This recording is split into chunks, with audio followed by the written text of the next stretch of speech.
फटाफट से आपकी टीम के जो भी लोग हैं जिन तक लिंक नहीं पहुंचा है, आप चेक कर लीजिए, क्रॉस चेक कर लीजिए वो लोग यहाँ पे कनेक्ट हुए कि नहीं हुए। अगर नहीं हुए तो जल्दी से कॉल करके उनको कनेक्ट करिए। फटाफट से इस काउंट को 200 प्लस लेके जाते हैं। जल्दी से लिंक को ज्यादा से ज्यादा लोगों तक शेयर करके इस काउंट को 200 प्लस लेके जाते हैं। एंड देन 200 जाने के बाद मैं इनवाइट करूंगा उन पर्सन को जिनको सुनने के लिए आज आप, मैं, हम सब यहाँ आए हैं, जिनसे सीखने के लिए हम आए हैं। बस उससे पहले मैं चाहूंगा जितने भी लोग यहाँ पे प्रेजेंट है, ईच वन ऑफ यू, सभी लोग अपने साथ अपनी डायरी और अपना पेन जरूर लेके बैठना, ताकि ज्यादा पासवर्ड 1234 है। जो लोग पुराने लिंक से ज्वाइन कर रहे हैं एक जी बार सर, अनाउंस कर दीजिए, जो उनके बाकी लोग ज्वाइन करना चाहते हैं। 1234 पासवर्ड। बिल्कुल पासकोड 1234 है। आप अपनी टीम के लोगों को बता सकते हैं, कई सारे लोग ऐसे हैं जिनके पास में बिना पासकोड का लिंक पहुंच गया होगा, तो पासकोड 1234 है, आप उसके साथ कनेक्ट करवा सकते हैं अपनी टीम के लोगों को। एक बार ग्रुप्स में भी आप शेयर कर सकते हैं। ऑल्दो आपको नया लिंक मिल गया होगा, लेकिन फिर भी कुछ लोग ऐसे हैं जिनको शायद नहीं मिला हो, तो उन लोगों को आप जल्दी से भेज के कनेक्ट कर सकते हैं। Passcode is 1234।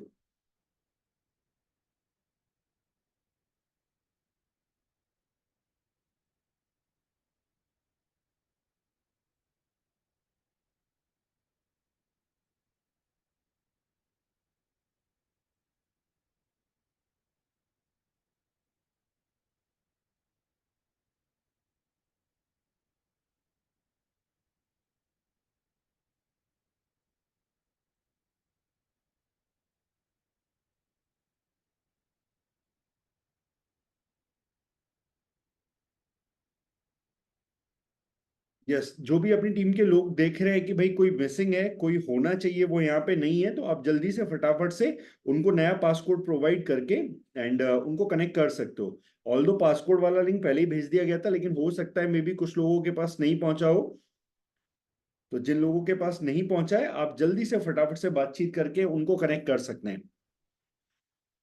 सो ठीक है, ऑलरेडी 9:05 हो गए। Now we are going to start today session. आज के सेशन को हम स्टार्ट करने जा रहे हैं, और आज का सेशन खास मजेदार इसलिए होने वाला है क्योंकि आज हम सब लोगों के कैरियर का जो टॉपिक है, या हम सब लोग जिस प्रोफेशन से जुड़े हुए हैं, हम सब लोग जिस इंडस्ट्री में काम कर रहे हैं, आज बेसिकली उस इंडस्ट्री को लेके बात यहाँ पे होने वाली है।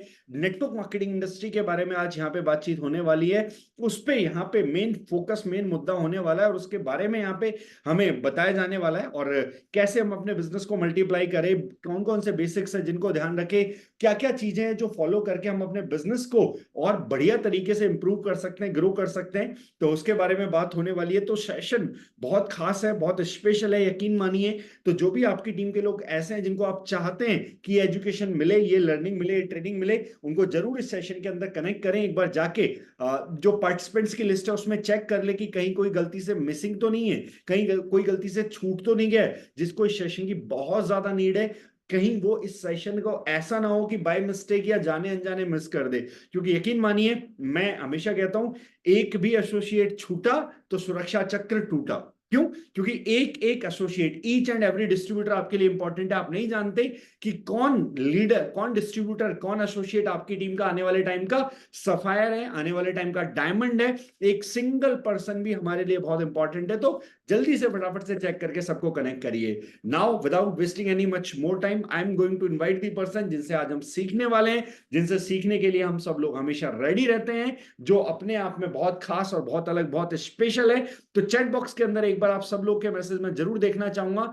जो भी लोग रेडी हैं, मैंने चैट बॉक्स को ओपन फॉर ऑल कर दिया। जो भी लोग रेडी हैं उनके मैसेज में जरूर देखना चाहूंगा। जो आज के सेशन को सुनने के लिए एक्साइटेड है, आज के सेशन से सीखने के लिए रेडी हैं, उन लोगों के चैट बॉक्स में मैसेज में जरूर देखना चाहूंगा। जो भी लोग आज के सेशन का बेसब्री से इंतजार कर रहे थे, और वो बोलते ना, एक अलग अलग तरह का टेस्ट भी बहुत जरूरी होता है। तो डागर सर को मैक्सिमम टाइम हमने बात करते हुए देखा है प्रोडक्ट्स के बारे में, लेकिन आज यहाँ पे बात होने वाली है डायरेक्ट सेलिंग इंडस्ट्री को लेके, नेटवर्क मार्केटिंग इंडस्ट्री को लेके। हम सब लोग जिस प्रोफेशन से जुड़े हैं उस प्रोफेशन को लेके, एक ऐसे मुद्दे को लेके जिसपे अगर फोकस किया जाए अच्छे से तो हम क्या कुछ अचीव नहीं कर सकते, या बहुत बड़ा नेटवर्क क्रिएट करके एक बहुत बड़ी सक्सेस को भी अचीव किया जा सकता है, उस कॉन्सेप्ट के बारे में आज यहाँ पे डिस्कस होने वाला है, उस कॉन्सेप्ट के बारे में बात होने वाली है। तो ये सेशन अपने आप में बहुत अलग, बहुत खास, बहुत स्पेशल होने वाला है। So without wasting any much more time, please let me help me invite आप सब लोग की एक्साइटमेंट और एनर्जी के साथ चैट बॉक्स के अंदर आपकी एनर्जी और एक्साइटमेंट को आप शो कर सकते हैं। तो आप सब लोग की एक्साइटमेंट और एनर्जी के साथ और digital thunder round of applause के साथ please let me help me invite one and only everyone's favourite founder of दार्जुक 9, mister Jitendra Dagar sir. Yes sir, अगर आप प्रेजेंट है तो over to you sir. I think, मुझे लगता है हमारे मैसेज और हमारी आवाज सर तक थोड़ी कम पहुंची है, तो मैसेज आ सर। गए नहीं सर, आ गए। मैं सोच रहा था मैं बोलूं डैगर सर खो गए, जब तक मुझे दिख गए sir. Yes sir, over to you sir. जी सर। बोलने का मौका तो हुआ अंकुश जी, तभी तो बोलेगा आदमी। Yes sir, sorry sir. किया हुआ है। चलिए, good evening everyone. Yes sir, good evening. कैसे हैं आप सब लोग? बहुत बढ़िया सर, आपका चेहरा देख के और खास हो जाते हैं। शुक्र है डॉक्टर आशीष ने अनाउंस नहीं किया हमारे डागर सर खो गए। चलिए बताइए अंकुश जी, आज का हमारा टॉपिक क्या था? सर टॉपिक बहुत ही इंपॉर्टेंट है, बहुत ही मजेदार है, और मतलब जितने भी लोग यहाँ पे आए सब लोग सीखने के लिए भी रेडी है। बेसिक्स ऑफ नेटवर्क मार्केटिंग, क्योंकि लाइक जो आपका ट्रेन करने का तरीका है, जो आपका बताने का तरीका है, जो आपका सिखाने समझाने का तरीका है बातों को, वो इंडस्ट्री में सबसे यूनिक है। मतलब इसीलिए आपको मोस्ट इंटेलिजेंट और मोस्ट नॉलेजेबल और विजनरी पर्सन बोलते हैं, तो वो सिखाने का तरीका बहुत अलग है आपका। तो आज टॉपिक थोड़ा हमने उसी टाइप का लिया है कि बेसिक्स ऑफ नेटवर्क मार्केटिंग, क्योंकि कहीं ना कहीं बहुत ज्यादा नीड, बहुत ज्यादा जरूरत आज के टाइम पे फील होती है, क्योंकि लोग एडवांस ट्रेनिंग की बात करते हैं। दूसरा, सोशल मीडिया का जमाना है सर, तो गुरुजी इतने बैठ गए हैं आजकल, टीचर्स इतने बैठ गए हैं, सिखाने वाले लोग इतने बैठ गए हैं कि बेचारा एक जो इंसान ग्रो करना चाहता है उसको पता ही नहीं है कि उसे एग्जैक्टली करना क्या है। तो मैंने कहा क्या करना चाहिए ये बताने के लिए आपसे बेस्ट इंसान कौन हो सकता है, आपसे बेहतरीन ये कौन सिखा सकता है। तो आज का टॉपिक हमने रखा है sir basics of network marketing.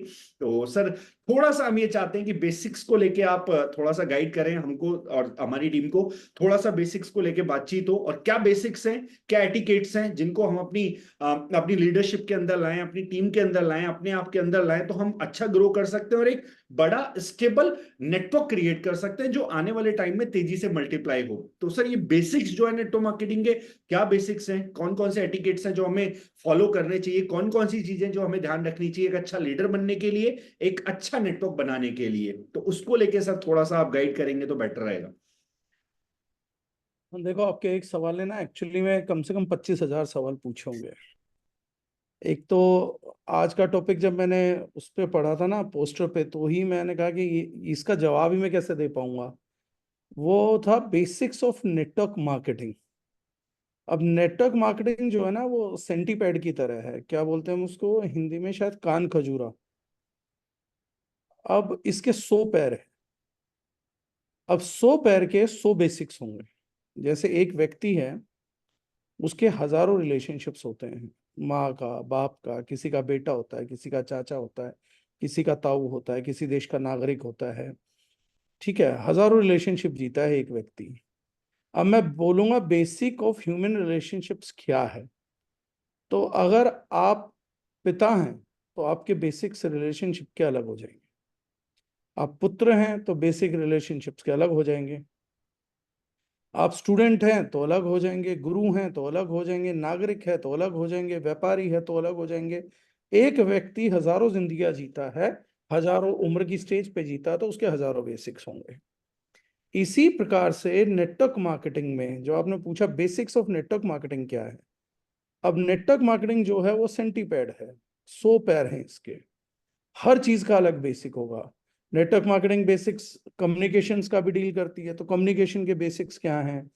आपने एक अच्छा सवाल किया, लीडरशिप्स के बेसिक्स क्या हैं, एक फ्रेशर का बेसिक क्या है, एक ट्रेनिंग का बेसिक क्या है, इंडस्ट्री का बेसिक क्या है। तो ऐसे विभिन्न विभिन्न विभिन्न विभिन्न बेसिक्स बन जाएंगे। तो एक तो मैं चाहूंगा कि हम सवाल को सुलझा लें, वरना ये जूम मीटिंग आज स्टार्ट होगी, मुझे कोई समस्या नहीं है। हम 15 जून तक बस बेसिक्स ही सीखेंगे, क्योंकि हर एक चीज का एक एक करके सीखेंगे अगर इस सवाल का जवाब दूंगा तो। क्योंकि रोज एक नया चैप्टर खोलते रहेंगे, बात करते रहेंगे, थाईलैंड रह जाएगा लोगों का। फिर वो लोग पकड़ के मुझे पीटेंगे कि सर बेसिक्स आ गए, इंप्लीमेंट करने का टाइम नहीं बचा। तो मैं एक बात बता देता हूं, सबसे पहली जो चीज है, हम किसी चीज के बेसिक्स जानने को बहुत उत्सुक होते हैं, लेकिन हम उसकी महत्वपूर्णता नहीं समझते। मैं आज एक चीज का डिस्क्लोजर करता हूं आप लोगों को। वो अंकुश ने भी बोल दिया, हालांकि इसने 3 एडजेक्टिव यूज किए, उसमें से एक एडजेक्टिव गलत था। तो अंकुश जी ने बोला कि मुझे मोस्ट नॉलेजेबल पर्सन बोला जाता है, मोस्ट इंटेलिजेंट पर्सन बोला जाता है और मोस्ट विजनरी बोला जाता है। तो मोस्ट विजनरी नहीं बोलते अभी तक मुझे वो लोग, अभी उतना बड़ा ग्रुप नहीं किया ना, अभी वो मोस्ट नॉलेजेबल और इंटेलिजेंट में ही निपटा रहे हैं। विजनरी वो बाद में करेंगे, विजनरी शायद दारुजनैन वाले बोल रहे हो, बाहर वाले अभी बाकी 2 ही बोलते हैं। ये बात मैंने क्यों रिपीट करी? बहुत से लोगों ने पूछा आपको इतनी बातें याद कैसे रहती है, इतनी नॉलेज कैसे है इस सब्जेक्ट की उस सब्जेक्ट की। तो मुझे वैसे ही याद है जैसे इंफॉर्मेशन ऐसे ही मिलती है जैसे आपको मिलती है, न्यूज़पेपर, न्यूज़, टॉपिक्स, पढ़ाई, किताबें, गूगल, ये सारी नॉलेज मुझे ऐसी ही मिलती है, लेकिन मुझे याद रह जाती है। बहुत से लोगों को अपना पढ़ा हुआ करा हुआ चीजें याद नहीं रहती। उसका कारण क्या है? क्या मेरी मेमोरी अच्छी है? मेमोरी अच्छी होती तो आप मुझे पूछेंगे अंकुश जी आपका बर्थडे क्या है, तो सच बात बताऊं तो मुझे आपका भी बर्थडे नहीं मालूम, मुझे मुकेश ढींगरा जी का भी नहीं मालूम, मुझे डॉक्टर आशीष का भी नहीं मालूम, मुझे किसी का बर्थडे नहीं मालूम। सही बात बताऊं तो शायद मदर फादर का भी याद करना पड़ेगा, दिमाग पे जोर डालना पड़ेगा। उसका रीजन एक पर्टिकुलर है। मेमोरी अच्छी होती तो वो भी याद रहना चाहिए था। मेमोरी अच्छी होती तो मुझे आईपीएल के सारे मैचेस के स्कोर याद रहने चाहिए थे। मेमोरी अच्छी होती तो मुझे ये पता रहना चाहिए था कि पॉइंट टेबल में आईपीएल की 9 टीमें हैं, कौन सी किसके ऊपर है, कौन सी फर्स्ट रैंक पे, कौन सी सेकंड रैंक पे। लेकिन वो तो मुझे कुछ भी याद नहीं है। लेकिन मुझे अपने सब्जेक्ट से रिलेटेड, हाँ मैं भी मानता हूँ, 99% चीजें 99% टाइम याद रहती हैं। उसका एक कारण है, जब मैं वो सब्जेक्ट पढ़ता हूँ ना, तो मेरी सबकॉन्शियस में उसकी महत्वपूर्णता बहुत जोरों से चलती है। मतलब मुझे पता होता है कि ये सब्जेक्ट कितना इंपॉर्टेंट है मेरे लिए, और मैं किसी भी हालत में सब्जेक्ट पे अपनी नॉलेज को मिस नहीं कर सकता, क्योंकि पब्लिक प्लेटफॉर्म पे हूँ, प्रोडक्ट डेवलपमेंट में हूँ, बहुत रिस्पॉन्सिबिलिटी है मेरे ऊपर। तो उस सब्जेक्ट की इंपॉर्टेंस को समझ के अपने ब्रेन को पूरे तरीके से तैयार करके सेल्फ टॉक से कि बहुत इंपॉर्टेंट सब्जेक्ट है, मेरे पास से कुछ मिस नहीं होना चाहिए, दिन में उस चीज को पढ़ने, सुनने या करने बैठता हूँ। अगर मैं किसी सेमिनार में बैठा हूं या किसी मीटिंग में बैठा हूं, आप मेरा फोन कभी ऑन ही नहीं देखें। जितने लोग ज्यादातर मेरा फोन मिलाते होंगे ना, ऑफ आता होगा। मैं किसी से मीटिंग कर रहा हूं तो ऑफ कर दूंगा, ताकि मेरा पूरा फोकस वहां जाए जो पर्सन सामने है।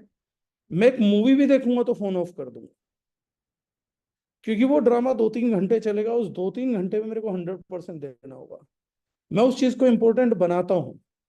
वो इतनी इंपॉर्टेंट नहीं है फिल्म देखना, दूसरी टिकट खरीदो दोबारा देख लो, तीसरी बार टिकट खरीदो दोबारा देख लो, इतनी इंपॉर्टेंट नहीं है, लेकिन मैं उसकी इंपॉर्टेंस क्रिएट करता हूँ। हर व्यक्ति जो सामने बैठा वो इतना इंपॉर्टेंट नहीं है कि मैं हर व्यक्ति के लिए फोन ऑफ करूं, बीच में उठा भी सकता हूँ। लेकिन मैं उस वक्त की इंपॉर्टेंस क्रिएट करता हूं, ताकि उस टाइम पे जो हमारा डिस्कशन है वो खाली ना जाए। मेरे रिलेशनशिप्स जो बने हैं लोगों के साथ, वो इसलिए ज्यादा हैं क्योंकि वो फिजिकली जब मुझसे मिलते हैं तो वो उस इंपॉर्टेंस को महसूस करते हैं। फोन पे अगर मुझसे मिलना चाहे तो बहुत से लोग ये मानते होंगे कि डागर सर के साथ जो फोन पे इंटरेक्ट कर रहा है तो डागर सर बेहुदा आदमी है, बहुत एटीट्यूड है, कभी फोन उठता है कभी नहीं उठता, रिवर्ट भी नहीं आता। Because I am not a phone man, I am more of a person to person man. कि भैया जब आदमी सामने बैठा इंपॉर्टेंस दो, क्योंकि उसने आने का पेन लिया, आपसे मिलने का पेन लिया है। फोन पे भी मैं जवाब देता हूँ, जब फ्री होता हूँ तो फोन पे भी आंसर करूंगा। आज मैं कितने भी बेसिक्स की बात करूं, अगर वो बेसिक्स आपके बिजनेस के लिए इंपॉर्टेंट नहीं है ना, तो आज ये ट्रेनिंग ओवर होगी और वो आपकी पर्सनैलिटी का हिस्सा नहीं बन पाएंगे। अगर आप बेसिक्स को नोट डाउन कर रहे हैं, और इसलिए नोट डाउन कर रहे हैं क्योंकि कल को आपको भी ये ट्रेनिंग लेनी होगी, बतानी होगी, तो ये होगा ही नहीं। सबसे बढ़िया ट्रेनिंग वो होती है कि कोई व्यक्ति बोले और किसी इंसान में उतर जाए, और फिर वो दिखने लगे, उसकी बॉडी लैंग्वेज में नजर आए, उसके काम करने के तरीके में नजर आए, उसकी बाकी चीजों में नजर आए, तो मैं ये मानता हूं ट्रेनिंग अकम्प्लिश हुआ। जो ट्रेनिंग जबान से निकल के डायरी नोट पेन तक पहुंच के वहीं रुक जाती हैं, वो ट्रेनिंग नहीं होती, वो इंफॉर्मेशन शेयरिंग होती है। लोग बोलते हैं कि ये ट्रेनर फ्ला ट्रेनर अच्छा है, फ्ला अच्छा है। मैं ये मानता हूं ट्रेनिंग टू वे कम्युनिकेशन है। ट्रेनर अच्छा नहीं होता, ट्रेनर और ऑडियंस दोनों को अच्छा होना होता है तो ट्रेनिंग अकम्प्लिश होती है। अगर ऑडियंस और ट्रेनर दोनों अच्छे ना हो तो एक वक्ता बन जाता है, दूसरा श्रोता बन जाता है, ट्रेनी और ट्रेनर नहीं बन पाते। ट्रेनिंग, ट्रेनर, ट्रांसफरेशन, ट्रांसफर नहीं हुआ सर। चीजों का ट्रांसफर होना बहुत जरूरी है, थॉट का वेवलेंथ का ट्रांसफर होना बहुत जरूरी है। दैट इज ट्रेनिंग, जो रिजल्ट निकाल दे, राइट। तो सबसे पहली चीज है सर, हम लोगों में से कितने लोग बेसिक्स को इंपॉर्टेंट मानते हैं जीवन में। एक्चुअली में मेरा यह मानना है, वो रिलेशनशिप्स हो, वो एजुकेशन हो, वो क्रिकेट हो, वो बिजनेस हो, ये बात मेरी जरूर लिख लीजिएगा आप लोग। जितने लोग जीवन में असफल रहे हैं उनमें सब में मेरी गारंटी है, चाहे आपको बाकी चीज मिले ना मिले, मेरी लाइफ की एक गारंटी है, अनसक्सेसफुल लोगों के अंदर बेसिक्स को अवॉइड करने की टेंडेंसी दिखाई देती है। वो लोग बेसिक्स को महत्वपूर्ण नहीं मानते, वो लोग जुगाड़ को महत्वपूर्ण मानते हैं, एडवांस चीजों को महत्वपूर्ण मानते हैं। वो बेसिक चीजों को महत्वपूर्ण नहीं मानते, वो उनको नहीं जानते कि उसकी महत्वता क्या है, इंपॉर्टेंस क्या है। वो अमीर बाप को महत्वपूर्ण मानते हैं, बाप को महत्वपूर्ण नहीं मानते। वो बहुत लविंग माँ को महत्वपूर्ण मानते हैं, माँ के होने को महत्वपूर्ण नहीं मानते।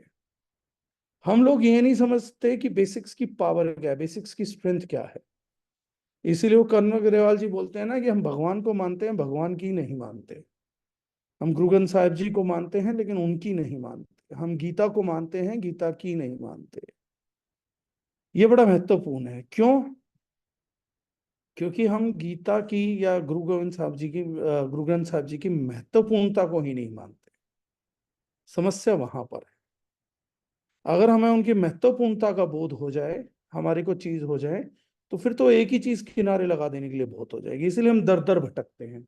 जो भटक रहा है वो इसलिए भटक रहा है क्योंकि वो बेसिक्स की महत्वपूर्णता को नहीं मानता, वो जुगाड़ को ढूंढता फिर रहा है। जो ईश्वर को मानता वो तो घर से पा रहे हैं। संत रविदास कोई जंगलों में थोड़ी ना गए थे, तपस्या थोड़ी ना करी थी, घर बैठे बैठे अपना काम करते करते परमात्मा को पाया। कबीर जी कोई दुनिया छोड़ के नहीं गए, कबीर जी को मंगल ग्रह नहीं गए, हठ योग नहीं करा, अपने काम करते करते, जनरल करते करते पाया। बुल्ले शाह जी ने सूफी गायकी में परमात्मा को ढूंढ लिया। मीरा ने एक मूर्ति में खोज लिया था। तो ढूंढने वालों ने ईश्वर को भी ढूंढ लिया, क्योंकि वो ईश्वर के किसी रूप को नहीं खोज रहे थे, महत्वपूर्णता को खोज रहे थे। मीरा को एक बेसिक पता लग गया था, जो मीरा जी के गानों में गाना गाया गया, ऐसी लागी लगन मीरा हो गई मगन। मीरा ने लगन लगा ली, वो राजमहल में बैठ के लगाए, कहीं भी लगाए।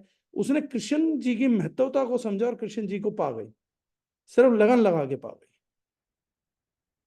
आज बात यह है कि हम लोग जितने भी सब्जेक्ट पे ट्रेनिंग कर लें, बात यह है क्या हम बेसिक्स की महत्वपूर्णता को समझ पाए हैं। आज जितने भी लोग हैं, आज ये टॉपिक सबसे इंपॉर्टेंट है। मेरी आप सब लोगों से एक रिक्वेस्ट है बॉस, आज मैं ये बात खुल के बोल रहा हूँ।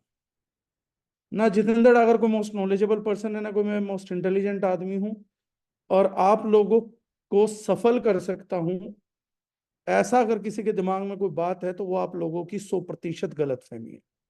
मैं बैठे किसी भी एक भी व्यक्ति को कामयाब नहीं कर सकता, 1% भी नहीं कर सकता। हाँ, मैं कुछ अपने अनुभव और कुछ चीजें बता सकता हूँ जो दुनिया से मैंने सीखी हैं और जो मैं जानता हूँ कटती नहीं है। आपको जितनी सफलता चाहिए, जितनी आप तय करेंगे उतनी मिलेगी। बस एक चीज मानिएगा, जितेंद्र डागर को मानना छोड़िए, उसकी बातों को मानना छोड़िए, सर बेसिक्स को मानना स्टार्ट करिए। जैसे मानवीय जीवन के बेसिक्स हैं, सच्चाई, ईमानदारी, नेक दिली, प्यार, जुनून, ये इस बिजनेस के नहीं है, ये मानवता के हैं। आपको सच बोलना ही नहीं चाहिए, आपको ईमानदार होना ही चाहिए। अगर आप ईमानदार हैं तो आप रिलेशनशिप में भी ईमानदार हैं, ईमानदार बाप बनेंगे, ईमानदार बेटे बनेंगे, ईमानदार नागरिक बनेंगे, ईमानदार डायरेक्ट सेलर बनेंगे, ईमानदार ही अपलाइन बनेंगे और ईमानदार ही डाउनलाइन बनेंगे। अगर आप बेईमान व्यक्ति है ना, कामचोर व्यक्ति हैं, तो कामचोर व्यक्ति घर में काम चोरी नहीं करता, वो अपनी दुकान पे भी करेगा, अपनी नौकरी पे भी करेगा, अपने देश के प्रति काम चोरी भी करेगा, अपने बच्चों के प्रति जिम्मेदारियों में भी काम चोरी करेगा। सुनने में बड़ा अजीब लगेगा लेकिन सत्य है। काम चोर होना एक प्रवृत्ति है। मजाकिया होना एक प्रवृत्ति है। एक मजाकिया व्यक्ति कई बार कैसा भी मजाक कर जाता है उसे पता नहीं लगता। ये प्रवृत्ति है, ये नियत नहीं है, प्रवृत्ति है। इसी प्रकार से बेसिक्स को इग्नोर करना, मेहनत प्रवृत्ति है साहब। चोरी प्रवृत्ति है, फ्रॉड प्रवृत्ति है, ठगी प्रवृत्ति है, क्राइम प्रवृत्ति है, पूजा प्रवृत्ति है, ईश्वर को याद रखना प्रवृत्ति है, ईश्वर को गालियां निकालना प्रवृत्ति है। ये सब हमारी हैबिट्स हैं, इंपॉर्टेंस है। हमने जिस चीज को इंपॉर्टेंस दी वो हम बन गए। हमने जो बनना चाहा था, जिस चीज की महत्वपूर्णता सोची, वो बन गई। आज आपके ना लाइफ में शुरुआत से अब तक हजारों दोस्त रहे होंगे, हजारों रिलेशंस रहे होंगे, स्कूल रहा होगा, रिश्तेदार हजारों रहे होंगे, सैकड़ों तो रहे ही होंगे। आप ध्यान से देखिए आपके कौन से रिलेशनशिप्स बचे हुए हैं। जिनको आपने इंपॉर्टेंस दी वही रिलेशनशिप बचा हुआ है। सेम हाल आपका नॉलेज के साथ है। जिस नॉलेज को इंपॉर्टेंस देते हो वो आपकी हो जाती है, जिस रिश्तेदार को इंपॉर्टेंस देते हो वो आपका हो जाता है, जिस व्यवसाय को इंपॉर्टेंस देते हो, महत्वपूर्णता देते हो, वो आपका हो जाता है। जिस गतिविधि को, जिस एक्टिविटी को, जिस कल्प को, कार्य को महत्वपूर्णता देते हो वो आपका हो जाता है। और जिस चीज को महत्वहीन बना देते हो वो चीज आपसे दूर हो जाती है। हस्बैंड वाइफ तलाक हो जाता है, माँ इंडिया में मरती है, बेटा यूएस में बैठा रह जाता, दूर हो जाते हैं।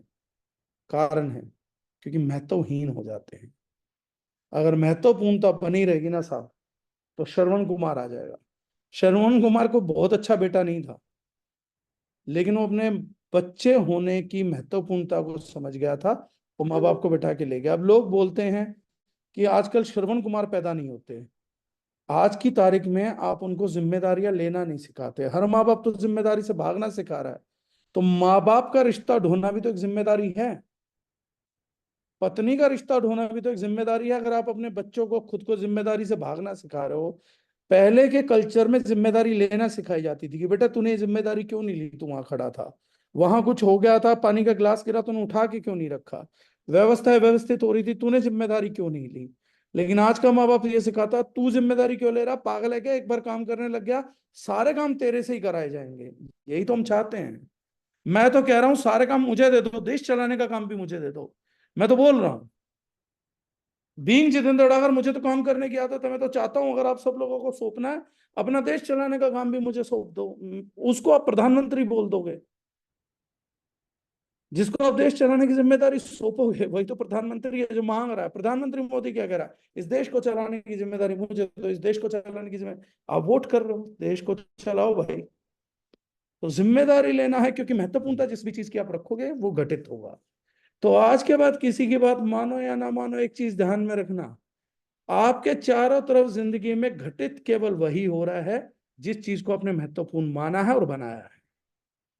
और जो चीज घटित नहीं हो रही, आज अगर आपकी जिंदगी में पैसा नहीं घट रहा है तो मैं एक बात बताता हूं, सॉरी मेरी बात किसी को बुरी लगे तो मैं आज आप लोगों को प्रथम बार और शायद आखिरी बार जूम पे एक छूट दे रहा हूं। आप चैट में जो चाहे लिख सकते हो, मैं एक्सेप्ट करूंगा, जो चाहे लिख सकते हो। लेकिन आज एक बात आप लोगों को बोलता हूं, अगर आप लोगों की जिंदगी में आज पैसा नहीं घट रहा है तो उसका सबसे बड़ा कारण यह है कि आप पैसे को महत्वपूर्ण नहीं मानते। जिस समय आपको पैसा कमाने के लिए समय देना होता है ना, उस समय आप किसी की शादी में भंगड़े डाल रहे होते हैं। जिस समय आपको पैसा कमाने के लिए किसी के साथ मीटिंग या ट्रेनिंग लेनी होती है ना, उस टाइम पे आप 3-3 घंटे निकाल के किसी की शादी में दारू पी के नाग बने होते, नागिन बने होते हो। जब आपको पैसे को महत्वपूर्णता देनी होती है ना, उस समय सॉरी टू से मेरी बात थोड़ी बुरी लग सकती है, लेकिन उस टाइम आप भगवान को खोज रहे होते हो। जिस टाइम आपको पैसे को महत्वपूर्णता देनी होती है ना, उस समय आप टीवी देख रहे होते हो, कपिल शर्मा देख रहे होते हो। जिस समय आपको पैसे को महत्वपूर्णता देनी होती है, उस दिन संडे को आप शरीर को आराम दे रहे होते हो, 6 दिन का थका हुआ शरीर है। अफसोस की बात यह है कि आज हमारे जीवन में वो नहीं घटित हो रहा जो महत्वपूर्ण नहीं था।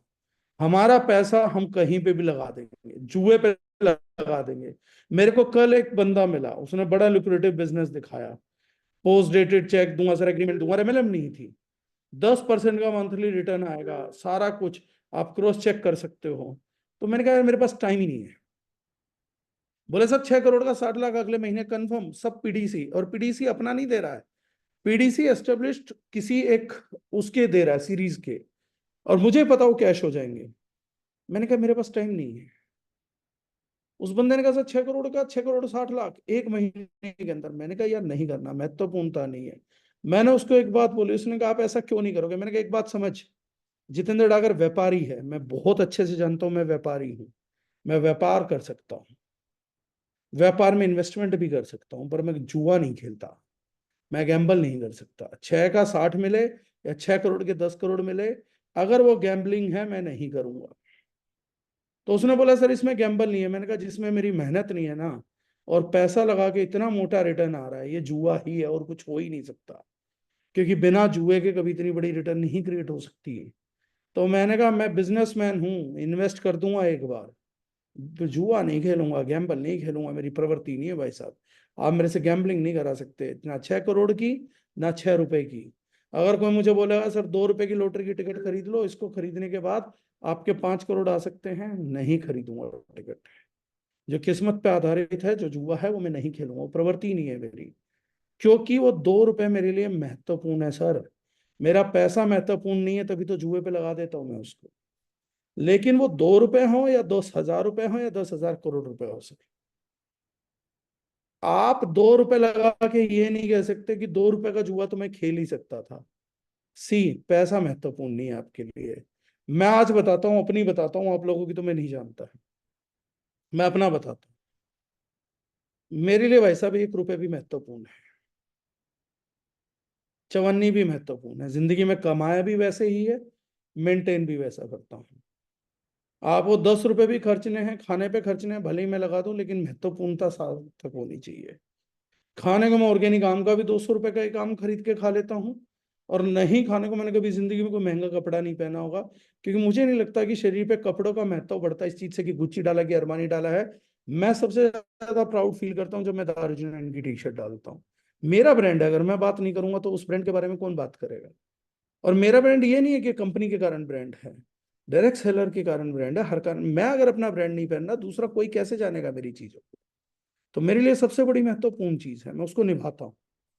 तो बेसिक्स से ज्यादा सबसे बड़ी चीज है, क्या आप महत्वपूर्णता को मानते हैं। धरती का सबसे बड़ा बेसिक है किसी भी चीज की महत्वपूर्णता। और मैं आज आपको बोल रहा हूं, अगर आपको पैसा चाहिए ना, आप इस हैबिट को अपना के देखिए। अगर आपको पैसा ना आए तो अपने पैसे के साथ गैम्बल करना बंद करिए, अपने धन को महत्वपूर्णता दीजिए, इज्जत दीजिए।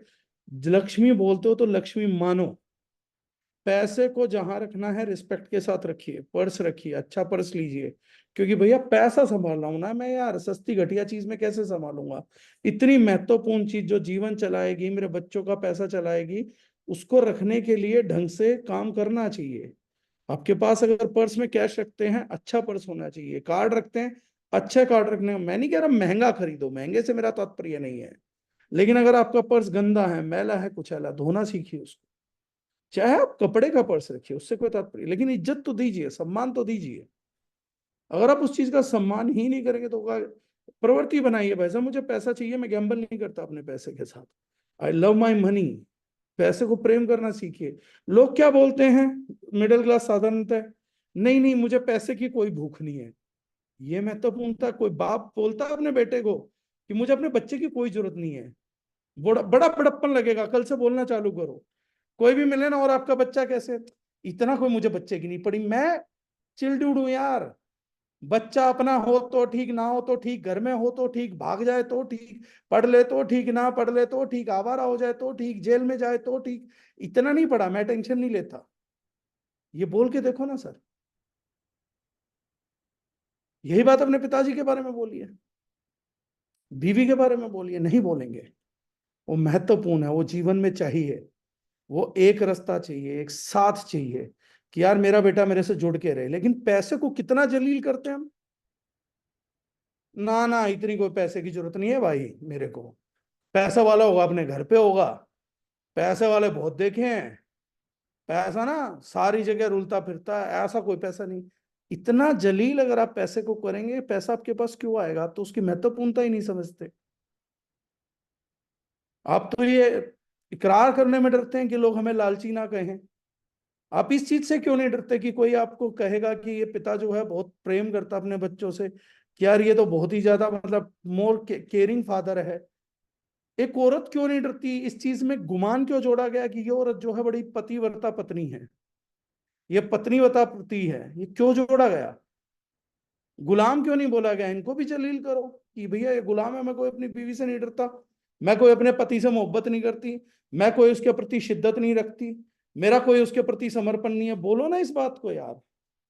एक्चुअली में तो पत्नी पतिव्रता होना मेरे ख्याल से पाप होना चाहिए। क्यों इंपॉर्टेंस है boss? It is the way to show. आप लव अफेयर बोलते हैं, प्रेम बोलते हैं। प्रेम पता है किस चीज का नाम है? जब आप एक दूसरे को स्पेशल महसूस कराते हैं। अगर दो लोग एक दूसरे को स्पेशल महसूस नहीं कराते, आप उसको प्रेम ही नहीं मानते। ये वर्ल्ड उस चीज को प्रेम नहीं मानता जहां रिलेशनशिप रेगुलर हो जाए। भैया 14 जनवरी को आपने उसको गुलाब नहीं दिया, 14 फरवरी को शादी की वर्षगांठ पे बाहर घुमाने नहीं लेकर गए हो, ठीक है, किसी दिन उसको बर्थडे पे स्पेशली विश नहीं कर रहे हो, तो कैसे प्रेमी हो? आपको कौन प्रेमी मानता? आपको कोई प्रेमी नहीं मानता। इंपॉर्टेंस बोस, इंपॉर्टेंस क्रिएट की जाती है। जिस रिलेशनशिप में वो शाहरुख खान जो था डीडीएलजे में, पता उसका कैरेक्टर इतना हिट क्यों था? काजोल को बहुत इंपॉर्टेंट मानता था, उसके लिए पंजाब पहुंच गया, उसके लिए लड़ाई करी। काजोल ने कहा कल तेरे हाथ से पहला निवाला खाऊंगी, तो उसने उसके लिए प्रपंच रचा। उसने उसको महत्वपूर्णता दी, और उसी महत्वपूर्णता को आप सबने प्रेम समझा। आप पैसे को महत्वपूर्ण ही नहीं मानेंगे तो प्रेम कैसा हुआ? प्रेम है ही नहीं। और जब प्रेम है ही नहीं तो संबंध जुड़ेगा कैसे? पैसा भी तो प्रेम का भूखा है साहब। जो पैसे से प्रेम करता पहुंच ही जाता उस तक। बाकी सब लोग मैं बोलना नहीं चाहता, मीटिंग है, फीमेल्स हैं, आप सब लोगों को, बाकियों को पैसे से प्रेम नहीं है, उसके प्रति हवस है। जैसे अनैतिक संबंध चाहिए ना, सॉरी टू से, पर हम में से ज्यादातर लोगों को पैसे के साथ अनैतिक संबंधों में बहुत इंटरेस्ट है, उसके साथ प्रेम में इंटरेस्ट नहीं है। हम उसके प्रति प्रेम दिखा भी नहीं सकते, मान भी नहीं सकते, जाहिर भी नहीं कर सकते। तो ये महत्वपूर्णता का विषय है सबसे बड़ा, चाहे वो बेसिक्स हो चाहे चीज हो। आया मुझसे नेटवर्क मार्केटिंग का बेसिक पूछ रहे हैं, तो देखिए नेटवर्क मार्केटिंग में आप हमारे साथ किसी के साथ भी कनेक्ट हुए, उसका कारण है आप खुद का स्वयं का एक व्यवसाय बिल्ड करना चाहते हैं। अगर आप इस बात को अपनाना ही नहीं चाहते, मानना ही नहीं चाहते, एडमिट ही नहीं करना चाहते हैं, तो ये कभी महत्वपूर्ण ना बन पाएगा। और ये महत्वपूर्ण नहीं बन पाएगा, इसलिए वो संबंध भी नहीं जुड़ पाएगा।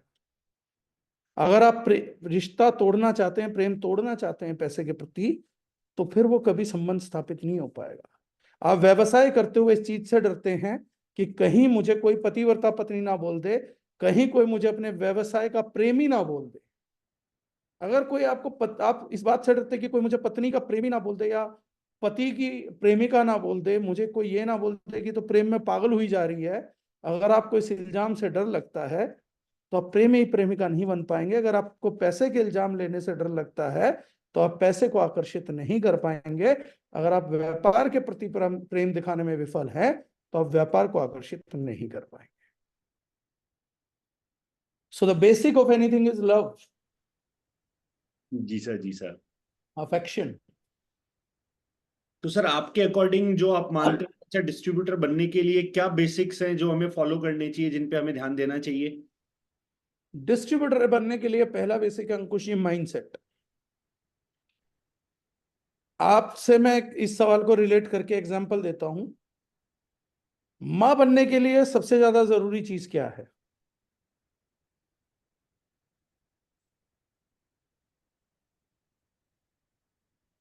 अब कुछ लोगों ने ये नहीं कहा मां बनने के लिए सबसे ज्यादा जरूरी चीज है बच्चे को जन्म देना।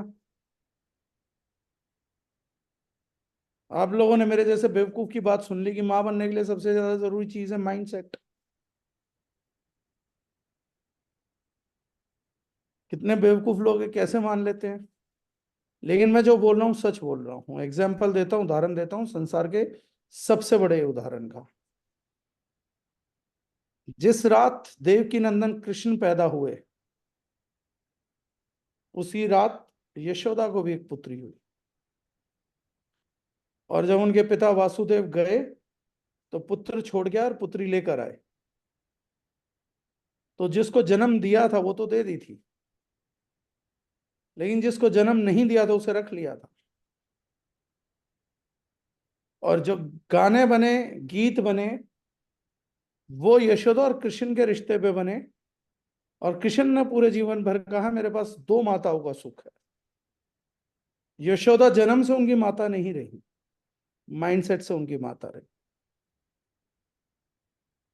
उन्होंने कृष्ण के प्रति वही जिम्मेदारियां निभाई, वही रिस्पॉन्सिबिलिटियां निभाई जो एक मां निभाती है। इसीलिए वो कृष्ण ने उनको मां बोला। हम लोग बिजनेस के प्रति क्या वो जिम्मेदारियां निभा रहे हैं? क्या हम इसको अडॉप्ट कर रहे हैं? सबसे बड़ी बात है कि आप बिजनेस के लिए माइंडसेट पे रेडी हैं? जैसे मैंने बोला, क्या आप बिजनेस के इल्जाम लेने के लिए तैयार हैं?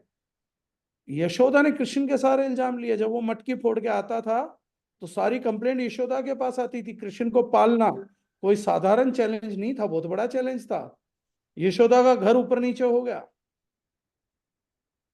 यशोदा मैया ने भी किसी टाइम सोचा होगा ये मैंने क्या ही आफत मोल ले ली, मैंने क्यों ही कृष्ण पाल लिया भाई। सारा तो गांव जो था वो उसकी शिकायतें करने घुसा रहता था यशोदा जी के घर। आज तेरे कान्हा ने हमारी मटकी तोड़ दी, आज हमारे नदी से वस्त्र उठा के भाग गया, आज ये शरारत कर दी, आज वो शरारत कर दी। सारा तो गांव उसकी शरारतों के किस्से लेके आ जाता था। कभी ताड़का नाम की राक्षसी घर में घुस रही है, कभी कोई घुस रहा है, कभी न्यूज आ जाती है भाई साहब कालिया नाग के सर पे नाच रहा है। क्या ही जिंदगी झंड हुई होगी उसका। वो तो परेशान नहीं होगी 24 घंटे कैसी औलाद पाल ली मैंने। लेकिन सर उन्होंने उनके हिस्से के इल्जाम भी लिए, पेन भी लिए, चैलेंजेस भी लिए। और जब 12-14 साल की आयु रही, जब मथुरा जाना था, वो दर्द भी झेला। और कभी वापसी नहीं जा पाए, वो दर्द भी झेला। माँ बनने की जिम्मेदारी ली जाती है सर, दी नहीं जाती। कई लोग मुझे दारुशनान में बोलते हैं सर ये जिम्मेदारी आपको फला आदमी को दे देनी चाहिए, फला आदमी को दे देनी चाहिए। मैं एक ही चीज बोलता हूँ, जिम्मेदारी बांटी नहीं जाती, जिम्मेदारी ली जाती है। जिम्मेदारी कोई नहीं बांट सकता। एक बाप अपने बेटे को जिम्मेदारी बांट नहीं पाता, लेकिन बेटा बाप की जिम्मेदारी लेता है। बात थोड़ी ना पाता है। एक बाप ने कभी किसी को जीवन में कहा है कि देख जब मैं बुढ़ापे में आ जाऊं तो तू मेरे हाथ दबाइयो, पैर दबाइयो, तू मेरे भूख की जिम्मेदारी लियो, तू मेरे को खाने की जिम्मेदारी लियो? कोई बाप नहीं बोलेगा, ना बोल सकता है। बच्चे जिम्मेदारी लेते हैं कि यार मैं अपने माँ बाप को ना विदेश घुमाना चाहता हूँ, मैं अपने माँ बाप को एक बार जहाज में बिठाना चाहता हूँ, मैं अपने माँ बाप को एक बार 5 स्टार में होटल के। ये माँ बाप थोड़ी ना बोलते हैं कि तू हमारा बेटा तो एक बार मेरे को 5 स्टार होटल जरूर लेके जाएगा, तू मेरा बेटा तो एक बार मुझे जहाज में जरूर घुमाएगा। जिम्मेदारी दी नहीं जाती, जिम्मेदारी जीवन में ली जाती है। तो पहला बेसिक है माइंडसेट। क्या आपके पास अपने बिजनेस के इल्जाम, चैलेंजेस, अपने अपलाइन के चैलेंजेस, अपने डाउनलाइन के चैलेंजेस, ये सब लेने का माइंडसेट है? क्या आप इस बिजनेस की समस्त जिम्मेदारियों के प्रति रोकी भाई बनने को तैयार है कि जब भी कोई पूछे इंस्पेक्टर के सर में बोतल कौन मारेगा तो उसका हाथ खड़ा है, गरुड़ा को घर में घुस के कौन मारेगा तो उसका हाथ खड़ा है, भैया वहां जाके बेंगलोर में कौन मारेगा तो उसका हाथ खड़ा है? क्या आप वो क्रेडिबल फेज हैं जिसपे उसकी अप्लायंस या बाकी लोग इस चीज को यकीन करते हो कि जब भी कोई जिम्मेदारी होगी तो इस व्यक्ति को जिम्मेदारी मैं दे दूंगा, इसका हाथ खड़ा होगा, मैं इस व्यक्ति को जिम्मेदारी देने के लिए तैयार हूं? क्या हम वो जिम्मेदारी लेने की तैयारी करके बैठे हुए हैं? ये वास्तविक सवाल है जीवन के। तो माइंडसेट ही अगर आपका बड़ी चीजों के लिए तैयार नहीं है तो पहला ही बेसिक गलत है। उसके बाद सब चीजें ऑर्डर में गलत होती चली जाएंगी। अब समझिए, अगर आपका पहला स्टेप ही गलत पड़ा है, अगर गाड़ी चंडीगढ़ की तरफ, मेरे लेफ्ट में चंडीगढ़ है, राइट में जयपुर है, मैंने लेफ्ट में गाड़ी मोड़ दी, पहला ही एक ही कट गलत ले लिया, अब मैं इसके बाद कितने भी कट सही लूं गाड़ी चंडीगढ़ ही जाएगी, क्योंकि इस रूट पे वो रास्ता पहली बार में ही छूट गया, एक ही कट गलत हुआ और वहीं से भटक गया। माइंडसेट एक ऐसी चीज है अंकुश जी कि हम माइंडसेट लेकर के आए हैं, बनाने का लेके आए हैं कि बिगाड़ने का लेके आए हैं? अब जैसे कई लोग हैं, मैं बिजनेस देखता हूं, उनका माइंडसेट क्या है, हम मीटिंग करेंगे, प्लान दिखाएंगे, क्लोज होगा या नहीं होगा ये भगवान भरोसे है। इस माइंडसेट में क्लोजिंग ही नहीं होती। आप किसी को प्लान दिखाने जा रहे हैं, आपके दिमाग में है ही नहीं कि वो मेरे प्रोडक्ट ले लेगा, आप प्रोडक्ट लेके ही नहीं गए। अब आपका माइंडसेट ही नहीं है, आपके दिमाग में था ही नहीं कि आदमी माल खरीद लेगा मेरे से। जब आप ही के दिमाग में नहीं है तो सामने वाले के दिमाग में तो आएगी नहीं। लेकिन जब वो देखता है कि आदमी प्रोडक्ट लेके आया तो उसके भी दिमाग में चीजें चलती है कि यार ये आदमी बात करेगा इस विषय की। अगर विकास बस्सी जी इस मीटिंग में हो तो उनसे पूछना है, बात मैंने उनसे करी थी। वो एक मीटिंग करने गए और मैंने उनको बोला कि आपकी सबसे बड़ी बेवकूफी थी कि आप प्रोडक्ट नहीं लेकर गए। अगले दिन उन्होंने बात करी और उन्होंने कहा कि सर जो आपने कहा था मैं प्रोडक्ट लेके गया, काम हो गया, और मीटिंग टल गई थी ऑफिस आने तक। सबसे बड़ी बात क्या है, हमारा माइंडसेट क्या है। क्या हमारा माइंडसेट क्लोजिंग का है? अपने आप से एक विचार करिए, क्या सही में हमारा माइंडसेट एक व्यापारी बनने का है? और अगर आपका माइंडसेट व्यापारी बनने का है तो हिम्मत दिखाइए, अपने घर के कमरे में जो आपके नजर में कामयाब और प्रतिष्ठित व्यापारी हैं उनके फोटो पोस्टर लाके लगाइए। सर अपने यहाँ पोस्टर लगाइए मुकेश अंबानी जी का, आपके यहाँ पोस्टर लगाना चाहिए श्री रतन टाटा जी का, आपके यहाँ पोस्टर होना चाहिए अजीम प्रेम जी का। अरे जिस कैटेगरी में आप बनना चाहते हो उसके बीच में खाली स्पेस पोस्टर का अपने लिए भी छोड़ो कि मैं ये बनना चाहता हूँ। उसके बाद मैं जानता हूँ आपके ऊपर सामाजिक दबाव आएगा, लेकिन वही सामाजिक दबाव तो आपको उस दबाव कर करके उस रास्ते पे लेके जाएगा जहां आपको व्यापारी बनना है। मन में व्यापार पालने से कभी व्यापारी नहीं बनता साहब कोई। मैं कितने लोगों को देखता हूँ, सर हमें बड़ा करना है। हम उनको बोलते हैं शॉपिंग खोलो, मार्ट खोलो, सर जीएसटी नंबर चाहिए होगा। आपको बड़ा व्यापार करना और जीएसटी नंबर से डर लगता है। ये कुछ ऐसी बात है कि एक आदमी मुझसे बोल रहा है सर मैं बहुत थक चुका हूँ शहर से, अब मैं जंगल में जीऊंगा, लेकिन मुझे कुत्तों से डर लगता है। तो भैया तू कुत्तों से डर रहा है तो तू क्या जंगल में जिएगा? वहां तो भेड़िए भी मिलेंगे, चीते भी मिलेंगे, तेंदुए भी होंगे, शेर भी होंगे। तो कुत्तों से डर रहा है, व्यापार भी करना और जीएसटी नंबर से भी डर लगता है। कितने लोग मैंने देखे, सर आपको पता है जीएसटी का खर्चा महीने का 500 रुपए का आता है। 500 रुपए के खर्चे से डर रहा है और ये व्यक्ति बड़ा व्यापार करने के लिए निकला है। मैं इस बात को यकीन तो करना चाहता हूं लेकिन यकीन कर नहीं पाता, क्योंकि इस धरती के जितने समस्त बिजनेसमैन हैं और बड़े बिजनेसमैन हैं, गलती से वो सब जीएसटी में है, रजिस्टर्ड है, खेल रहे हैं और 30-30 40-40 जीएसटी नंबर के साथ खेल रहे हैं।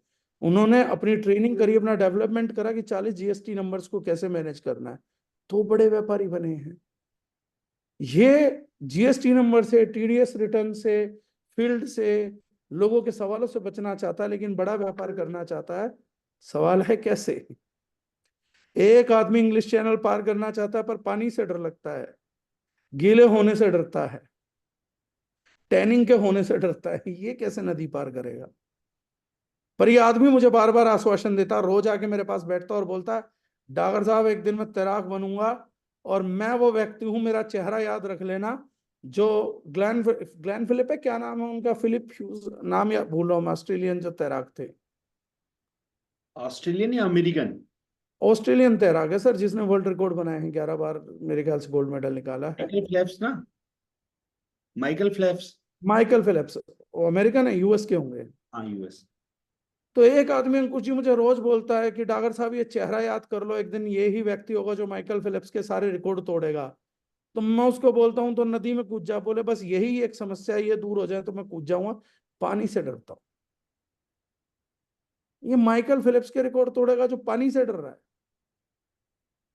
जो सन की टैनिंग से डर रहा है, ये माइकल फिलिप्स के रिकॉर्ड तोड़ेगा। ये आदमी मेरे से बात कर रहा है, साहब झूठ पकड़ में आ जाता है। तो सबसे पहला बेसिक्स है माइंडसेट, जो करने उतरे हो, क्या सच में करने उतरे हो? क्योंकि देखो एक बात मैं बता देता हूँ, बेईमान आदमी की एक समस्या होती है जो बेईमान आदमी को नहीं पता होती, वो खुद से भी बेईमानी होता है। ईमानदार आदमी की खूबी होती है, वो खुद से भी ईमानदारी होता है।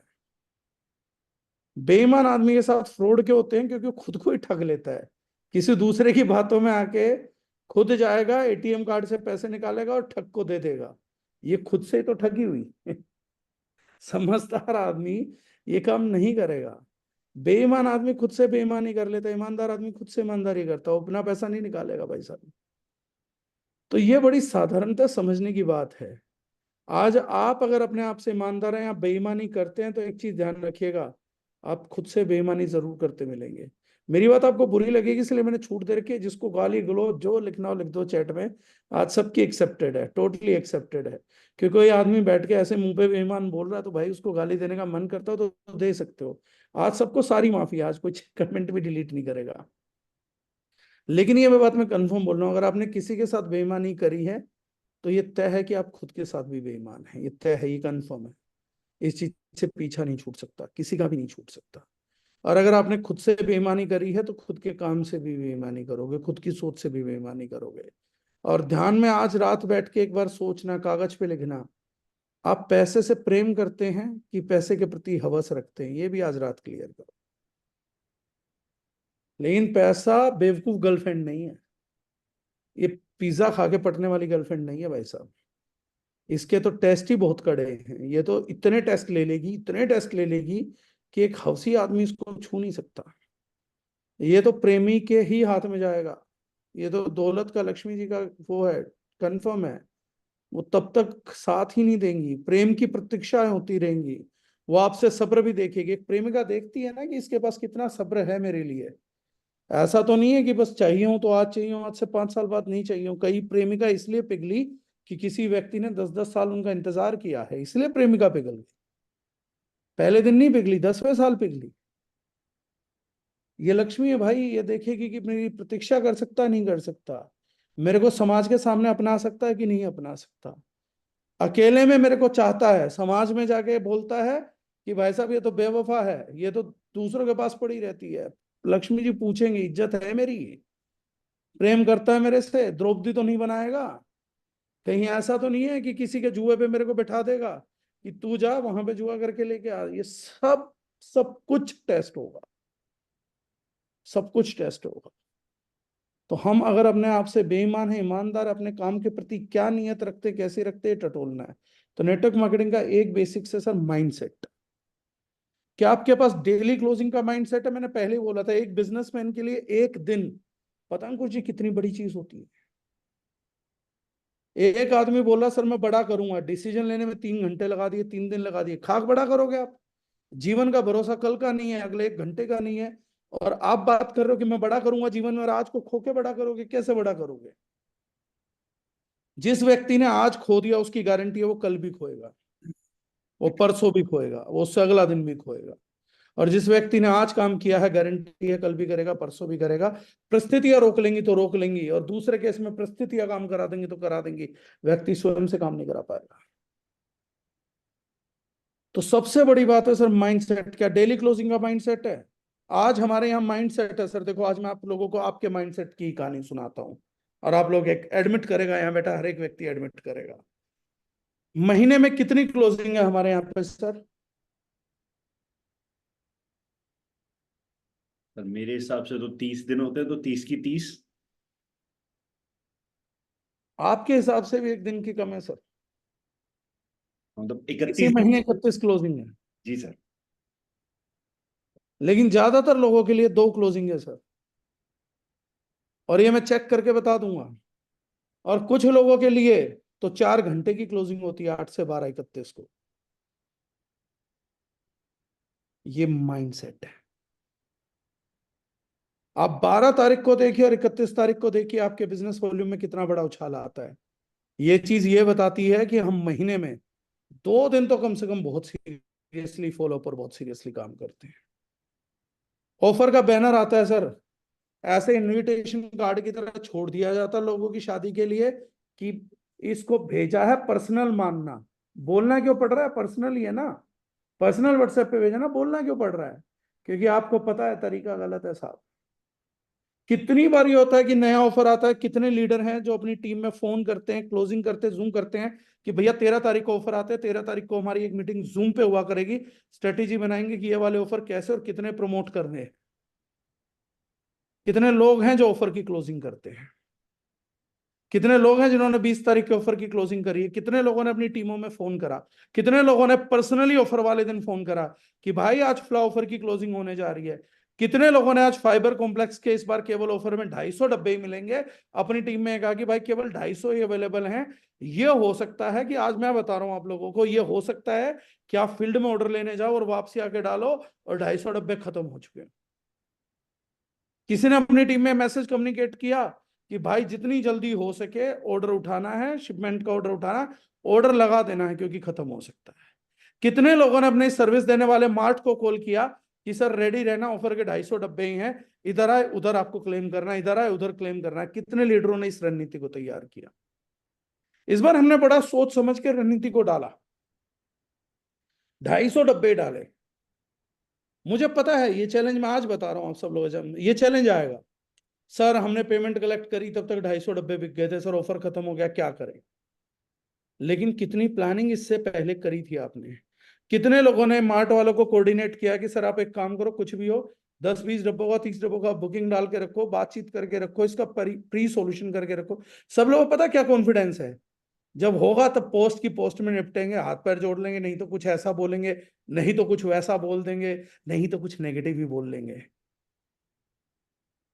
लेकिन लास्ट मोमेंट पे प्री मोमेंट कितना किया? माइंडसेट सर,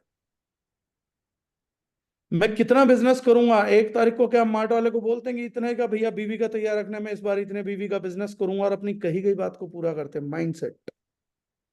तो the very first thing is mindset. Closing का माइंडसेट, इनविटेशन का माइंडसेट, प्रोस्पेक्टिंग के लिए माइंडसेट। सबसे पहले माइंडसेट लगेगा कि आपका दिमाग आपको क्या हौसला, क्या कॉन्फिडेंस दे रहा है, आपका दिमाग आपसे क्या चाहता है, ब्रेन सबकॉन्शियस आपसे क्या चाहती है, कॉन्शियस उसी को डिलीवर करेगी, उसी ऑर्डर को फॉलो करेगी। अगर आपकी सबकॉन्शियस में आज बहाना है तो आपका समस्त कॉन्शियस, आपकी बॉडी, आपके एक्शंस, आपके रिलेटिव्स, ये सब आज सपोर्ट करेंगे कि काम नहीं करना। और अगर आपकी कॉन्शियस में बहाना ना हो के जिद है, आज काम करना है। आज मैं एक बात बताता हूँ, एक सरल एग्जांपल देता हूँ आपको। जॉन अब्राहम को हम सब जानते हो, बड़ी अच्छी बॉडी बना के बैठा हुआ है, बहुत ही शानदार बॉडी बिल्ट है। आज से लगभग 13 साल पहले एक रात को मुंबई में वो बाइक कर रहा था, बाइकिंग का शौक है उसका।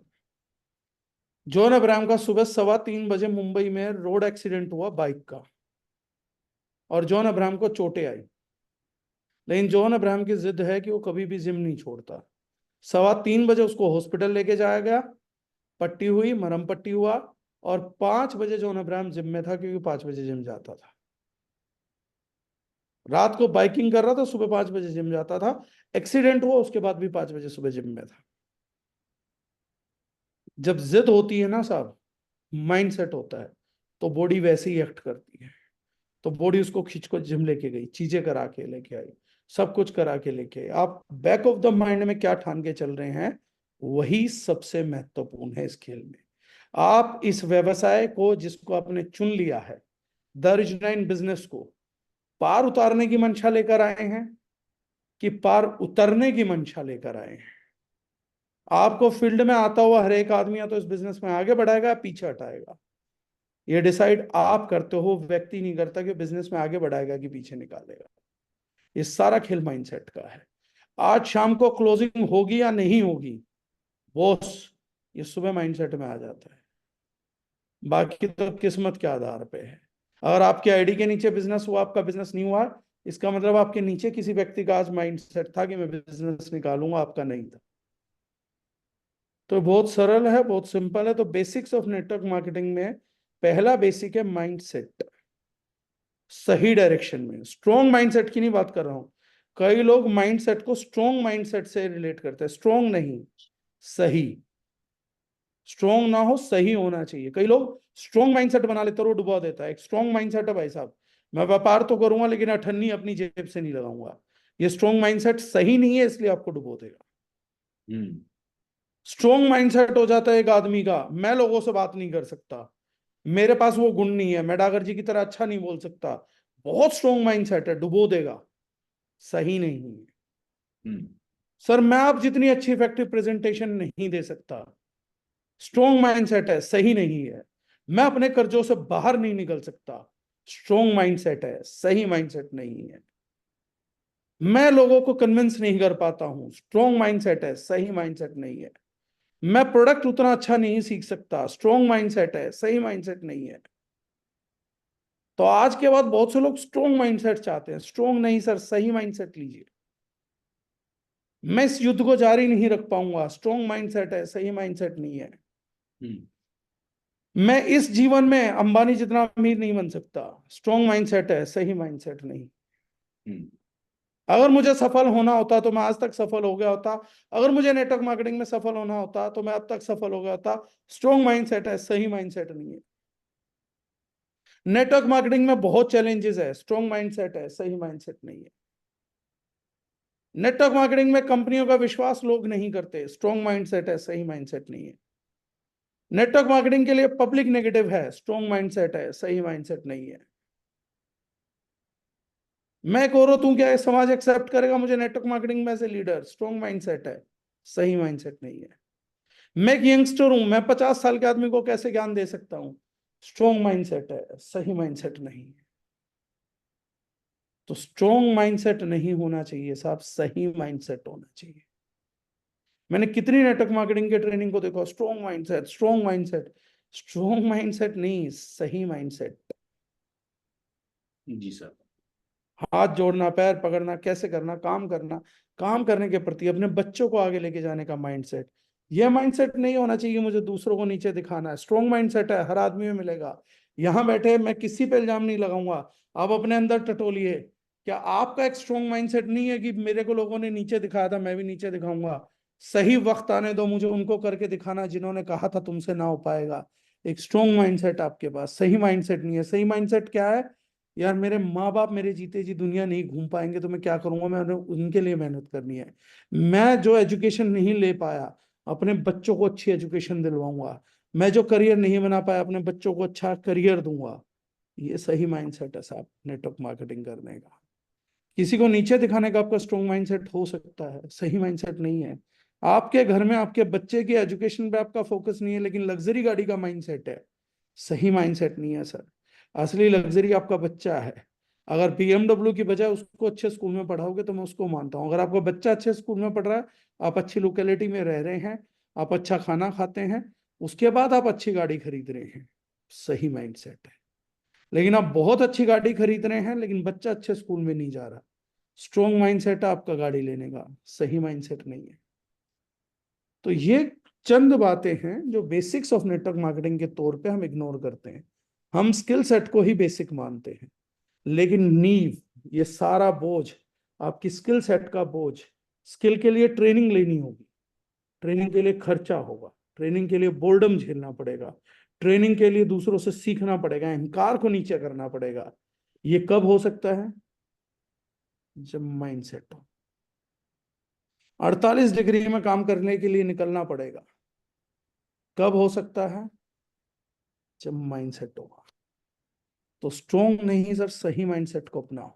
आपके आगे बढ़ने के लिए क्या सही माइंडसेट अपनाओ? एक स्ट्रोंग माइंडसेट, अगर मैं घर का काम करूंगी तो नेटवर्क कैसे कर पाऊंगी, इसलिए या तो घर वालों से लड़ लेती हूँ तो कि काम करने टाइम दे। स्ट्रोंग माइंडसेट है, सही माइंडसेट नहीं है। सही माइंडसेट ये है, उनको भी बैलेंस करो, इसको भी करो, वर्क लाइफ बैलेंस जिसको हम बोलते हैं, वो सही माइंडसेट है। तो वो होना बहुत जरूरी है।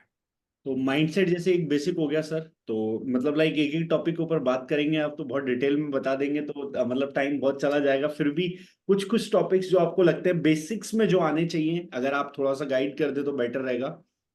सर सबसे पहला, जैसे मैंने बताया आप लोगों को, अपने अंदर ईमानदारी, नेकदिली, प्यार, जुनून, ये सब चीजें पैदा करिए। बेसिक्स ऑफ ह्यूमन लाइफ है।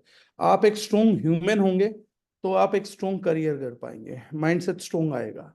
जब आपके पास एक स्ट्रोंग माइंडसेट होगा तो आप एक स्ट्रोंग डिसिप्लिन को फॉलो कर सकते हैं।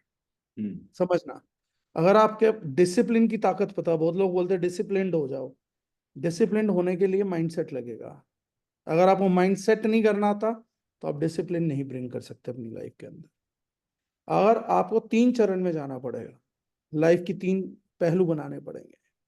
पहली चीज है, अपने अंदर ह्यूमन वैल्यूज को एस्टेब्लिश करिए। नैतिकता बहुत जरूरी है एक सफल आदमी के लिए। प्रिंसिपल्स, जैसे मैंने कहा, सच्चाई, नेकदिली, ईमानदारी, प्यार, जुनून। किसी का देवता नहीं बनना, मसीहा नहीं बनना। इस दुनिया में सबसे बड़ी गलती है लोगों का मसीहा बनना। लोगों का मसीहा कभी नहीं बनना होता जीवन में। मसीहा एक है, ऊपर वाला। आप इंसान हो, इंसान बन जाओगे, बहुत बड़ी अचीवमेंट है आपकी। मसीहा बनोगे तो आप मसीहा नहीं बन पाओगे, क्योंकि आपके पास इतनी ताकत, इतना सामर्थ्य नहीं है कि आप दुखियों के दुख निकाल सके, आप एक भी व्यक्ति का नहीं निकाल सकते हैं। अगर किसी को गलत फहमी है ना कि मैं लोगों के दुख दूर कर सकता हूं, तो आप गलत फहमी में है। इन लोगों के दुख दूर करने की ताकत एक ही है, वो ऊपर वाला है, ईश्वर है। इसलिए सब उसके दरवाजे पे जाके हाथ फैलाते हैं। अमीर से गरीब हर आदमी वहीं फैलाता है। और बेटर है ईश्वर में ही दो लोगों की आस्था बनी रहे, वो ज्यादा बेहतर है। आप केवल एक इंसान है और इंसान होने का धर्म निभाइए, भगवान होने का मत निभाइए। नेक दिली का यह मतलब नहीं होता कि आपके बच्चे की स्कूल फीस थी 5,000 रुपए और आप रोड पे बैठे किसी आदमी को दे पाए। मैं उस चीज को सपोर्ट नहीं करता। ईश्वर करेगा कुछ भी होगा, लेकिन मैं इन चीजों को सपोर्ट नहीं हूँ, पर्सनली नहीं। तो सच्चाई, नेकदिली, ईमानदारी, प्यार, जुनून, ये 4-5 है जो आपको ह्यूमन बनाएंगे। इसके बाद बिजनेस करने के लिए, व्यापार करने के लिए माइंडसेट लेकर आइए। जब बिजनेस करने का माइंडसेट आ जाए तो डिसिप्लिन ब्रिंग करिए।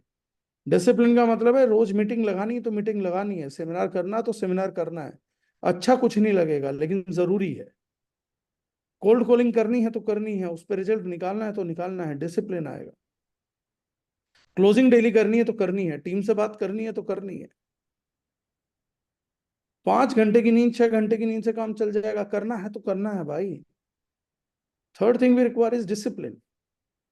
Fourth thing we requires is skill. Skill set का ट्रेनिंग करिए। अगर नहीं आता है, स्किल सेट किसी अनुभवी व्यक्ति से ले लीजिए, और अनुभवी व्यक्ति उसकी कुछ भी कीमत मांगे दे दीजिए, बहुत सस्ती है। स्किल सेट के बाद फिर लग जाएगा आपका एग्जीक्यूशन के लिए, फिर दोबारा फ्रेम में आ जाएगा अगेन माइंडसेट। स्किल सेट आने के बाद सबसे जरूरी चीज है स्ट्रेटेजी। क्या करना है, कैसे करना, उसको प्लान करो और बाकी 30 दिन उसी को एग्जीक्यूट करो। और स्ट्रेटेजी के बाद सबसे बड़ी 2 जरूरी चीज हैं।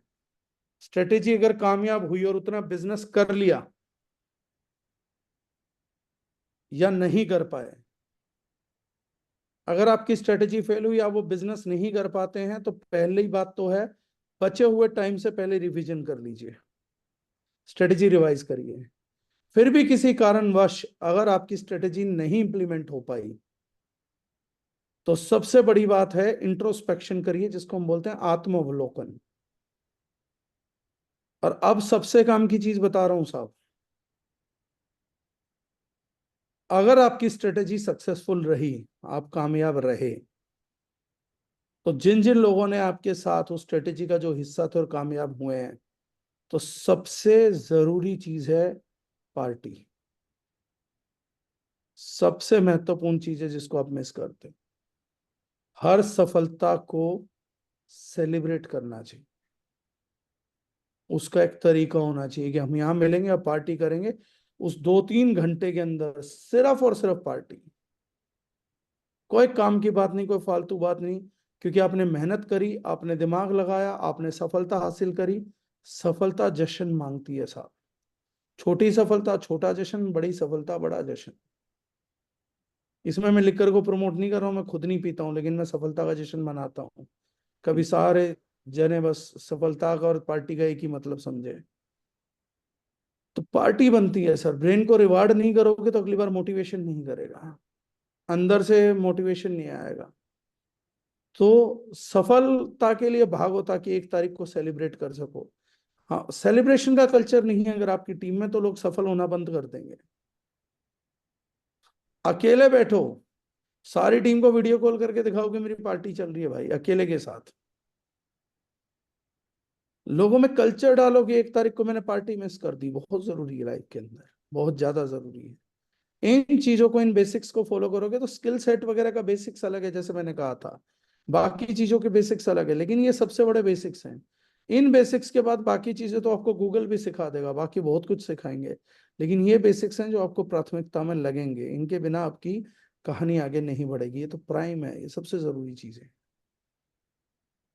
फिर टीम का बेसिक है, लीडरशिप का बेसिक आएगा अलग से, प्रोडक्ट के बेसिक्स आएंगे, बहुत सारे बेसिक्स है जो सीखने हैं अभी। अगर आप लीडर हो तो लीडरशिप का बेसिक अलग है। डाउनलाइन के सामने बिहेव कैसे करना है, अपलाइन के सामने बिहेव कैसे करना है, ये बेसिक्स ही नहीं आता हमारे लोगों को। कमाल की बात है ये। अपलाइन का फोन कैसे उठाना होता है उसका भी तरीका होता है, मालूम ही नहीं है लोगों को, इसका एजुकेशन ही नहीं हुआ कभी। डाउनलाइन को किस मीटिंग में लेके साथ बैठ सकते हैं, किस मीटिंग में साथ लेकर नहीं बैठ सकते, इस तक की जानकारी नहीं है। ये भी एक बेसिक्स है बहुत बड़ा। कितनी ज्वाइनिंग एक व्यक्ति को एक्सपेंड करनी चाहिए, कितना समय देना चाहिए, बेसिक्स है सर। डाउनलाइन से क्या बात कर सकते हैं, क्या बात नहीं कर सकते, सोशल मीडिया पे क्या लिख सकते हैं, क्या नहीं लिख सकते। अब मैं दो चीजें आप लोगों को काम की बताऊंगा सर।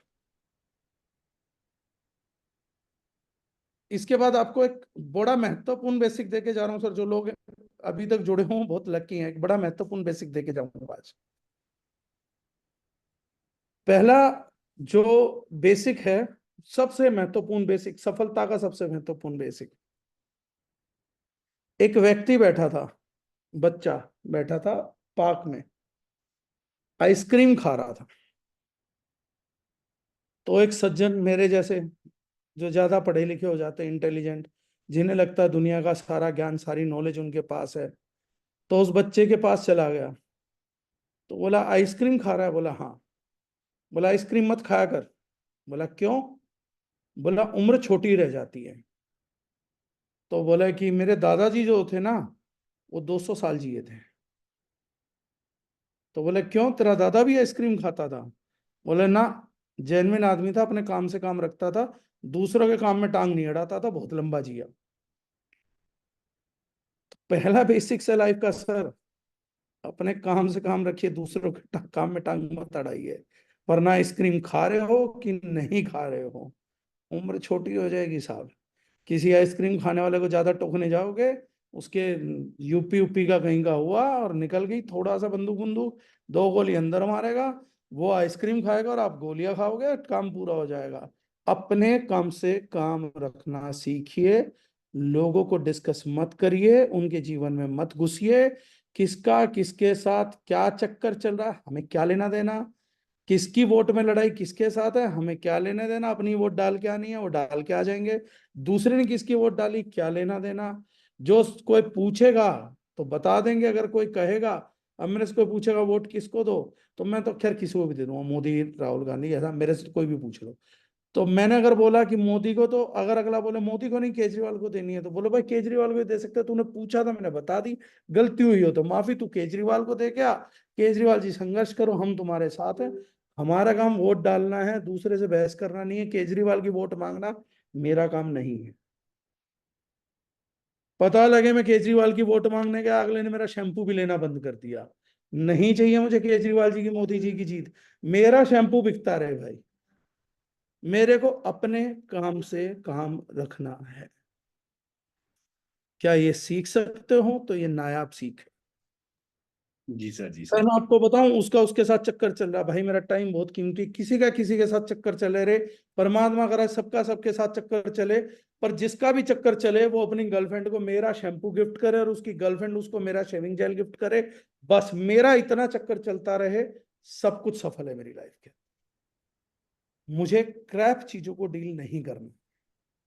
सर सोशल मीडिया पे पता आजकल किसका माहौल चल रहा है, मेरा चल रहा है या मेरा नहीं चल रहा है, बस केवल इतना। किसका चल रहा मुझे क्या मतलब है, मेरा नहीं चल रहा मुझे उससे मतलब है भाई साहब।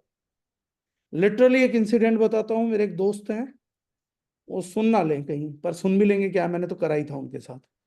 वो फरारी लेके आया, मैं बैठा हुआ था, फरारी गाड़ी, रेड कलर की फरारी लेके आया। मैं कुछ काम कर रहा था टेबल पे बैठा हुआ, तो बोला देख बाहर गाड़ी खड़ी है, मैंने नई गाड़ी ले ली, फरारी देख तो ले। तो मैंने कहा रुक जा, मैं काम खत्म कर लूँ फिर देखूंगा। 2-4 मिनट बैठा रहा, फिर बोले बाहर लाल गाड़ी देख, तो फरारी नई लेके आया हूँ। तो मैंने कहा रुक जा यार मैं काम कर लूँ। तीसरी बार फिर बोल दिया, तो मैंने उसको प्रपोजल दिया। मैंने कहा एक काम करेगा, मैंने कहा मुझे एक बार गर्लफ्रेंड के साथ आगरा जाना है, तू फरारी दे देगा एक दिन के लिए? बोला गाड़ी तो मैं नहीं दूंगा तेरे को। तो मैंने कहा मेरी वजह से फिर तू ताजमहल ले, मुझे क्या करना तेरी गाड़ी देख के, चाहे लाल रंग की हो चाहे पीले, जब तूने मुझे देनी ही नहीं तो मेरा क्या काम है भाई। तो चाहे तू फरारी ले, चाहे तू प्राइवेट जेट ले, जब मुझे देना ही नहीं तो मैं देखने में टाइम ही इन्वेस्ट क्यों करूंगा। यारी दोस्ती निभाते हो, एक दिन गर्लफ्रेंड को घुमाने के लिए फरारी देता हो, तो मैं भी कष्ट उठाऊं, कुर्सी से उठूं और तेरी फरारी देखूं। नहीं तो मैं जितेंद्र डागर हूं, काम से काम रखता हूं भाई साहब, आई एम सॉरी। ये जो काम कर रहा हूं, तेरी फरारी तो नहीं, लेकिन हाँ मेरी एंडेवर इससे चल रही है भाई साहब, मैं इससे चला लूंगा जयराम जी की। आप अपनी फरारी देखो, मैं अपना काम देखूं। तो अपने काम से काम रखना सीखो सर, क्योंकि वही आपको दे रहा है। आपकी साइकिल भी फरारी है क्योंकि आपके काम से आई है, और दूसरी की फरारी भी साइकिल है। जब आपको मिलनी ही नहीं तो क्यों उसकी फरारी के सपने देख रहे हो, अपनी साइकिल के सपने देखो। काम से काम रखना बहुत कीमती सलाह है। 90% लोग ये नहीं करते, दूसरों के कमेंट में घुसे रहेंगे। वो मैं देख रहा था, तेरी कंपनी में ऑर्गेनिक लिखा है, ये ऑर्गेनिक नहीं है, वो ऑर्गेनिक है, फलाना नहीं है। अरे तुझे क्या करना है? तेरा माल बिक रहा तो बेच ले, नहीं बिक रहा तो छोड़ दे। दूसरे के पंगे में काहे पैर डाल रहा भाई? बने हुए हैं आकलन मंत्री। किसने तुम्हें आकलन करने के लिए बोला है? फेसबुक पे अगर ऐसे कमेंट करोगे ना, झूठा सच्चा करने लगे। फेसबुक पे भारत भारत में 60 करोड़ अकाउंट है। हर सही चीज को गलत और गलत चीज को सही करने लगोगे तो केवल आपकी आयु 55,000 करोड़ साल होनी चाहिए, सिर्फ एक 10 लाख रुपए चेक बनाने के लिए। सर उसकी कंपनी गलत है, उसकी सही है, मुझे नहीं पता किसने क्या लिखा हुआ है, किसकी कंपनी ऑर्गेनिक है, किसकी नहीं है, जैविक भारत क्या है, जैविक भारत क्या नहीं है, कौन सही बोल रहा है, कौन गलत बोल रहा है। मैं तो मेरी फेसबुक पे भी कोई नेगेटिव कमेंट करते तो एक ही बात लिखता हूँ, बात तो आपकी भी सही है, कौन बहस करे। मैं 36 बार वो स्टेटस अपडेट कर चुका हूँ कि अगर आज की तारीख में मुझे कोई बोलेगा सर आज मैंने हाथी उड़ता हुआ देखा, तो मैं बोलता हूँ सुबह मेरी बालकनी पे बैठा था, मैंने लठ मार के उठाया था। कौन एक्सप्लेन करे हाथी नहीं उड़ता भाई? काम से काम रखो। लास्ट चीज, सोशल मीडिया पे अपने काम के रिलेशन के अलावा ना तो स्टोरी स्क्रॉल कर देना ना फीड। जिसने सोशल मीडिया पे फीड स्क्रॉल कर दी वो इस जीवन में कामयाब हो ही नहीं सकता। मैंने पिछले दिनों अपना सोशल मीडिया अकाउंट डीएक्टिवेट कर दिया था 14 दिन के लिए, और नेटवर्क मार्केटिंग की बुराइयां, असफल लोग ऐसे गायब हो गए। तब 14 दिन बाद फेसबुक ने मेरा अकाउंट दोबारा एक्टिवेट किया, और मेरे को दूसरी स्टोरी दिखी एक आदमी की, और मेरे दिमाग ने पता क्या कहा, ये मर नहीं गया था, जिंदा कैसे है? वो 14 दिन में मुझे लगा मर ही चुका आदमी, नेगेटिव आदमी। और ना मेरे को बड़ी उसकी स्टोरी परेशान करती थी, तो मेरे को लगा वो मर गया 14 दिन में। 15 दिन मुझे झटका लगा, हो ये अभी भी जीवित है, ये अभी भी नेगेटिव बातें कर रहा है, मेरे बारे में नहीं, वो दुनिया के बारे में बोलता रहता है। मैंने कहा अभी भी नेगेटिविटी कर रहा है। मैंने अफसोस जाहिर किया, मैंने सोशल मीडिया दोबारा क्यों ही ज्वाइन कर लिया। फिर उस दिन के बाद मैंने एक नई सीख सीखी। मैंने कहा आज के बाद मैं सोशल मीडिया में अपना काम करूंगा और निकल जाया करूंगा। आजकल मैं इसलिए मेरे कोई post like comment revert birthday wish कुछ नहीं आ रहा होगा। आज की तारीख में मैं अपनी स्टोरी अपलोड करता हूँ, अपनी पोस्ट अपलोड करता हूँ, अपना काम दुनिया को दिखाता हूँ और भाग जाता हूँ। अब जैसा हम में से कई लोग बोलेंगे दोस्तों आज तुम्हारी समझ में केमिकल फ्री नहीं आ रहा है, लेकिन एक दिन तुम पछताओगे। आपको लगता है मैंने दुनिया को एक मैसेज दिया है, और दुनिया को पता क्या पता लगता है, अब ये खुद ही बता रहा है, इसकी कोई सुन नहीं रहा, ये समझा रहा कोई समझ नहीं रहा है। उन्हें नहीं पता था, उन्हें लग रहा था सारी दुनिया समझ रही है। आपने खुद ही बता दिया मेरी कोई नहीं समझ रहा। आप फिर एक दिन सोशल मीडिया पे एक स्टेटस पोस्ट करोगे, उन लोगों को करके दिखाना है जो कह रहे थे तुझसे ना हो पाएगा। अबे दुनिया समझ रही थी, सबको तेरे पे विश्वास है कि तू ये कर देगा, तूने दुनिया को बता दिया। ऐसे बड़े सारे लोग हैं जो कह रहे हैं इससे ना हो पाएगा। क्यों अपने बारे में घटिया डिक्लेरेशन जाके फेसबुक पे करते? सोशल मीडिया का यूज करना है तो यूज करना सीखो, प्रयोग करना मत सीखो। यूज करना सीखो, उपयोग करना सीखो, प्रयोग नहीं उपयोग। तो ये बेसिक्स हैं कुछ जिनको आप फॉलो करोगे तो बहुत जल्दी इस करियर में आगे जाओगे। और सबसे बड़ा बात है माइंडसेट कर लो, नेटवर्क मार्केटिंग एक बिजनेस है, इसको बिजनेस के तरीके से करना होगा। पोस्टर लगाओ रतन टाटा जी का बड़ा, और उनके पैरों में कहीं छोटा पोस्टर खाली अपना लगाओ कि एक दिन मेरा भी पोस्टर यहाँ आएगा, मेरा भी कोई लगाया, मैं भी रतन टाटा बन के दिखाऊंगा। मुझसे पूछोगे तो मैं तो एक ही आदमी को आदर्श मानता हूँ अपने जीवन में भाई, वो रतन टाटा जी, मतलब नेक्स्ट लेवल आदमी। मेरे को किसी ने कहा एक बार उनसे मिलते क्यों नहीं, मैंने कहा यार मेरे जैसा फालतू आदमी उससे जाके मिलेगा, अगर उन्होंने टाइम दे भी दिया तो उनकी 2-4 मिनट वेस्ट हो जाएंगे मेरे लिए। तो मतलब फोटो देख लें बहुत बड़ी चीज है भाई, वो उन्होंने जो कर दिया वो तो देवता भी उतर के नहीं कर सकते। तो बहुत क्रिटिकल चीज है लाइफ। तो बॉस मैं यही कहूंगा, नेटवर्क मार्केटिंग बिजनेस है, माइंड सेट करो। डेली क्लोजिंग करनी है, माइंड सेट करो। ऑफर्स डेली क्लोज करने हैं, माइंड सेट करो। ऑफर के लिए कॉलिंग जानी है, माइंड सेट करो। 250 यूनिट पूरी कंपनी पूरे नेटवर्क को देने वाली है रूटीन फाइबर की। आपकी टीम में कोई चूक ना जाए उसका माइंड सेट करो। जूम मीटिंग लो, उनको एजुकेट करो, तो ही तो अपलाइन बन पाओगे। उनको कॉल करो कि इस 250 यूनिट में मैक्सिमम हमारी टीम की तो जरूरत पूरी हो जानी चाहिए। ऐसा ना हो कि आपकी टीम अधूरी रह जाए और दूसरों की जरूरतें पूरी हो जाए, तो अपनी जिम्मेदारी अधूरी रह जाएगी। और जो मैंने कहा था, माँ बनने का माइंडसेट लेके आओ साहब। बच्चा पैदा आपने करा है या नहीं करा है, यशोदा बनो। उसके चैलेंजेस भी अपने, उसकी चीजें भी अपनी। तो ये सिंपल सा है, इससे ज्यादा तो लंबा मैं इसको नहीं खींचना चाहूंगा, कि मैंने जी पहले ही कहा था आपने टॉपिक इतना बड़ा लिया, चाहे 45 दिन बात कर लो इस पे अगले। बिल्कुल सर। और आप जब बात करना स्टार्ट करते हैं तो आप बात करते हैं और लोग सुनते हैं। अभी भी सर 350 लोग यहाँ पे प्रेजेंट हैं, वो इस ये चीज ऊपर वाले की दया है सर, उसका करम है, वो चाहता है तो हम सब एक साथ बने हुए हैं। जी सर। और मुझे लगता है जितने भी लोग यहाँ प्रेजेंट है, मैं बता देता हूँ, सर की ट्रेनिंग इतनी जबरदस्त हुई है, और 250 पीस सिर्फ रूटिन फाइबर कॉम्प्लेक्स का है और 100 पीस फेशियल किट का है। तो मुझे लगता है कि ये मीटिंग खत्म होने के बाद सुबह 10 बजे आप लगाने के लिए जाओ, तब तक आउट ऑफ स्टॉक ना हो जाए। तो जिनके भी ऑर्डर्स या ऑफर्स बचे हुए हैं, प्लीज टाइम से लगा के उसको, टाइम से उसका बेनिफिट लीजिए। ठीक है sir, thank you so much sir. बहुत ही जबरदस्त ट्रेनिंग सेशन रहा, और बहुत सारा कुछ आपने सिखाया। ऑलरेडी बहुत लेट हो गया है सर, फीडबैक भी मैं लेना चाहता हूँ, लेकिन मतलब ऑलरेडी बहुत टाइम हो गया है। तो जैसा आप गाइड करें, जैसा आप बताएं, बाकी तो 5 मिनट सर आप टाइम दे के, डिसिप्लिन में 5 मिनट दे दो। जी सर कुछ बिल्कुल। गालियां देनी होंगी, आप मानो। जी सर उनके दिल की निकल लेने दो। बिल्कुल सर। ठीक है सर, मुकेश सर मुझे दिख रहे हैं, तो मुकेश सर को जरूर मैं अनम्यूट करना चाहूंगा जल्दी से। थोड़े थोड़े वर्ड्स में सारे लोग अपनी जो ये भी सर आप, तो अच्छी बात ही बोलेंगे, मैं उनको पर्सनली जानता हूँ ना, इसलिए। नहीं सर फिर भी एक अच्छा एक्सपीरियंस है ऑलरेडी, तो ठीक है सर। जो मतलब लाइक जो हमने अभी तक सीखा और जो आप सीख रहे हैं, उसमें सर जमीन आसमान का अंतर मुझे भी खुद को दिखता है। तो that's why sir. Yes sir. Thank you very much Ankush ji and thank you very much sir. आज की इस माइंडसेट की ट्रेनिंग के ऊपर मैं सीरियसली माइंडसेट की ट्रेनिंग कहूंगा। सारा मुद्दा यहीं पे रुका हुआ है, माइंडसेट। हम सोचते क्या हैं? कई लोग सोच रहे हैं जी मेरी अपलाइन मेरे नीचे बंदा लगा देगी तो मेरा पे आउट बन जाएगा। कोई कहता है जी मेरी डाउनलाइन काम करने लग जाएगी तो मेरा पे आउट बन जाएगा। लेकिन लोग ये माइंडसेट नहीं बनाते कि मेरा पे आउट मेरे काम करने से। तो सारा जो मुद्दा है वो माइंडसेट का ही है। बेसिकली माइंडसेट अगर राइट डायरेक्शन के अंदर है तो आपको आपकी मंजिल पाने से कोई नहीं रोक सकता। So wonderful session sir, really blessed to have you sir. Thank you so much. Thank you so much sir.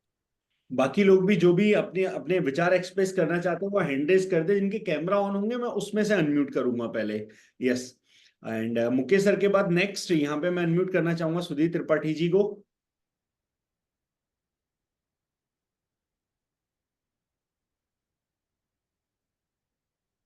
आपकी वॉइस नहीं आ रही है सुधीर जी। त्रिपाठी जी की 1 साल हुआ शादी हुए, बहुत से लोगों की आवाजें बंद हो जाती हैं साहब। अभी भी नहीं आ रही है। ठीक सर आ है, रही है क्या आवाज मेरी? अभी आ रही है, अभी। Okay sir, thank you so much sir. Meeting तो सर मतलब क्या ही बोलना, मतलब लिटरली सर वापिस से सारी चीजें एकदम से रिवाइज हो जाती हैं। सब कुछ जो भी लग रहा था कुछ इधर उधर चल रहा लाइफ में, वो सब एकदम फोकस हो जाता है। तो thank you so much sir. बस ऐसे थोड़े थोड़े दिन पे आते रहा करिए हमें।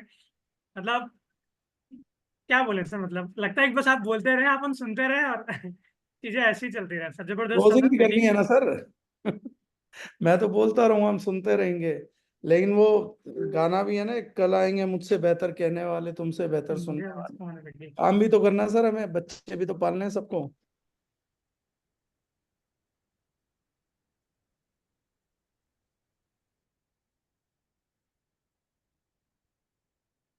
चलिए अंकुश जी, 3 मिनट और है सर, जी जिसको सर। जल्दी जल्दी करना है फटाफट आपकी कॉल पे है। सर हेलो, किसी कोई को तो बात आवाज। कोई बात नहीं। संजय सर यहाँ पे मेरे को दिख रहे हैं, संजय सर को मैं अनम्यूट करना चाहूंगा। Yes Sanjay sir. सर जी नमस्कार। नमस्कार सर, कैसे हैं आप? बहुत बढ़िया सर, आपका सेशन सुन के और बढ़िया हो गए। बस यही दुआ है सर, ऊपर वाला इतना करम बनाए रखे, बाकी चलता रहेगा। नहीं सर, बहुत बढ़िया सेशन था, मजा आ गया। थैंक यू कुछ सर। मिथ भी टूटे अपने पुराने। बहुत बढ़िया सेशन था। Thank you sir, thank you so much. जी सर। रविंद्र चौहान सर को मैं अनम्यूट करना चाहूंगा। राहुल पाटिल जी अनम्यूट करने के लिए बोल रहे हैं, लेकिन सॉरी सर आपका कैमरा ऑफ है, तो मैं अनम्यूट नहीं कर पाऊंगा आपको। Yes Chauhan sir. Good morning sir. Morning sir. Sir मजा आ गया, बहुत जबरदस्त सेशन रहा, बहुत कुछ सीखने का मौका मिला। और अब प्लानिंग करते हैं डेली क्लोजिंग की, और टीम में भी एक कल्चर बनाते हैं सर। राइट बहुत सर। कुछ सीखने का मौका मिला सर आज। Thank you Ravindra ji, thank you sir. Yes doctor sir. Rahul Patil ji को भी कर लेते हैं सर एक बार, वो स्पेशल उन्होंने वीडियो कैम ऑन किया बात करने के लिए। जी सर कर लेता हूँ। डॉक्टर साहब की बात करते हैं। यस डॉक्टर सर, अनम्यूट करने का ऑप्शन आ रहा होगा। हेलो जी सर। जी नमस्कार डॉक्टर साहब। डॉक्टर साहब बात नमस्कार sir, good morning sir, good morning, नमस्कार सर। बहुत ही जबरदस्त सेशन था, सभी लोग बोल रहे हैं, सभी तारीफ कर रहे हैं और मुझे तो तारीफ करना भी नहीं आता। आपने तो बहुत अच्छा sir. Thank you sir, thank you sir. Mind, मुझे लगता है कि लोगों के पास शायद थिंकिंग पावर ही नहीं होता है, क्या सोचना है वो भी पता नहीं होता है, और उसके लिए आपकी जरूरत बहुत ज्यादा होती है, मुझे ऐसा लगता है। क्या सोचना है वही नहीं मालूम है सर। मैं आपकी पहली बात से तो सहमत था सर, पर दूसरी आपने कॉम्प्लिकेट। मुझे लगता है सर कि क्या सोचना है ये भी अगर लोगों को सिखाना पड़े तो कैसा होगा सर। बस यहीं तक लोगों को लेके आना है सर, और जिस दिन वो ये सीख गए ना कि जी सोचना क्या है, उस दिन उन्हें मेरी जरूरत नहीं होगी सर। उस दिन वो अपने आप से अपने सवालों के जवाब ढूंढेंगे सर। और यहीं बिल्कुल तक तो सर, लेके आना, मेहनत ही वहां तक है केवल, और तो कोई मेहनत ही नहीं है। बस वहीं तक बिल्कुल लेके आना है खेल सारा बस। बिल्कुल सर, आपका ज्ञान मिलता रहेगा और मैं बिल्कुल कोशिश कर रहा हूँ सर, थैंक दिल यू से। सर। थैंक यू सर, बस आपके मार्गदर्शन की जरूरत है, मैं चल रहा हूँ। साथ मिलता रहे sir. Thank you sir, thank you. जी Rahul sir. Thank you sir. मैं आपको पहले तो मेरा पूरा एंटायर टीम की ओर से आपको एक छोटा सा कॉम्प्लीमेंट देना चाह रहा हूँ। जी अभी तक इसके पहले भी एक दो कंपनी नेटवर्क मार्केटिंग में काम किया है। लोगों का ये कहना है कि सर आप पूरा प्रैक्टिकल बात करते हो, जो हो सकता है उसी के ऊपर बात करते हो, और जो इजीली हो सकता है उसी के ऊपर बात करते हो। और स्पेशली लोग अभी तक क्या होता है, हम लोगों को पकड़ पकड़ के मीटिंग में बिठाते थे। आपका अगर सेशन किसी को दिखता है तो सुबह से पूछता है कि सर ये इसका टाइम क्या है, और आपका अगर सेशन तो खुद मांगते हुए आते हैं कि सर अगर सेशन है तो हमें लिंक दीजिए। एक्चुअली मेरा पूरा टीम की ओर से मैं आपको एक कॉम्प्लीमेंट यही देना चाह रहा था बहुत दिनों से।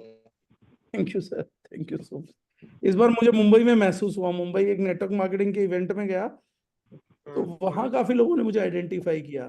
तो मैंने कहा मैंने आपको पहचाना नहीं, तो वो कह रहे हम आपको पहचानते हैं, हम आपकी जूम अटेंड करते हैं।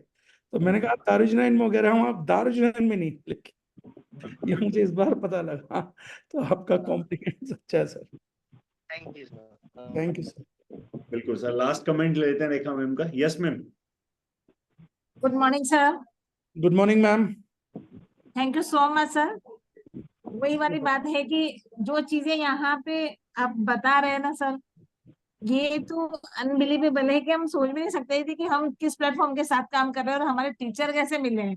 आई एम लकी सर कि हमें जो चीजें आप बता रहे हो पूरा ऐसा नोट डाउन किया है और बिल्कुल करेंगे। जो चीजें हम सोचते हैं वो नहीं कर पाते हैं, मतलब सोचते क्या है और करते क्या है, तो वो चीजें थोड़ी सी माइंड जैसे टाइम के साथ साथ चेंज हो जाता है।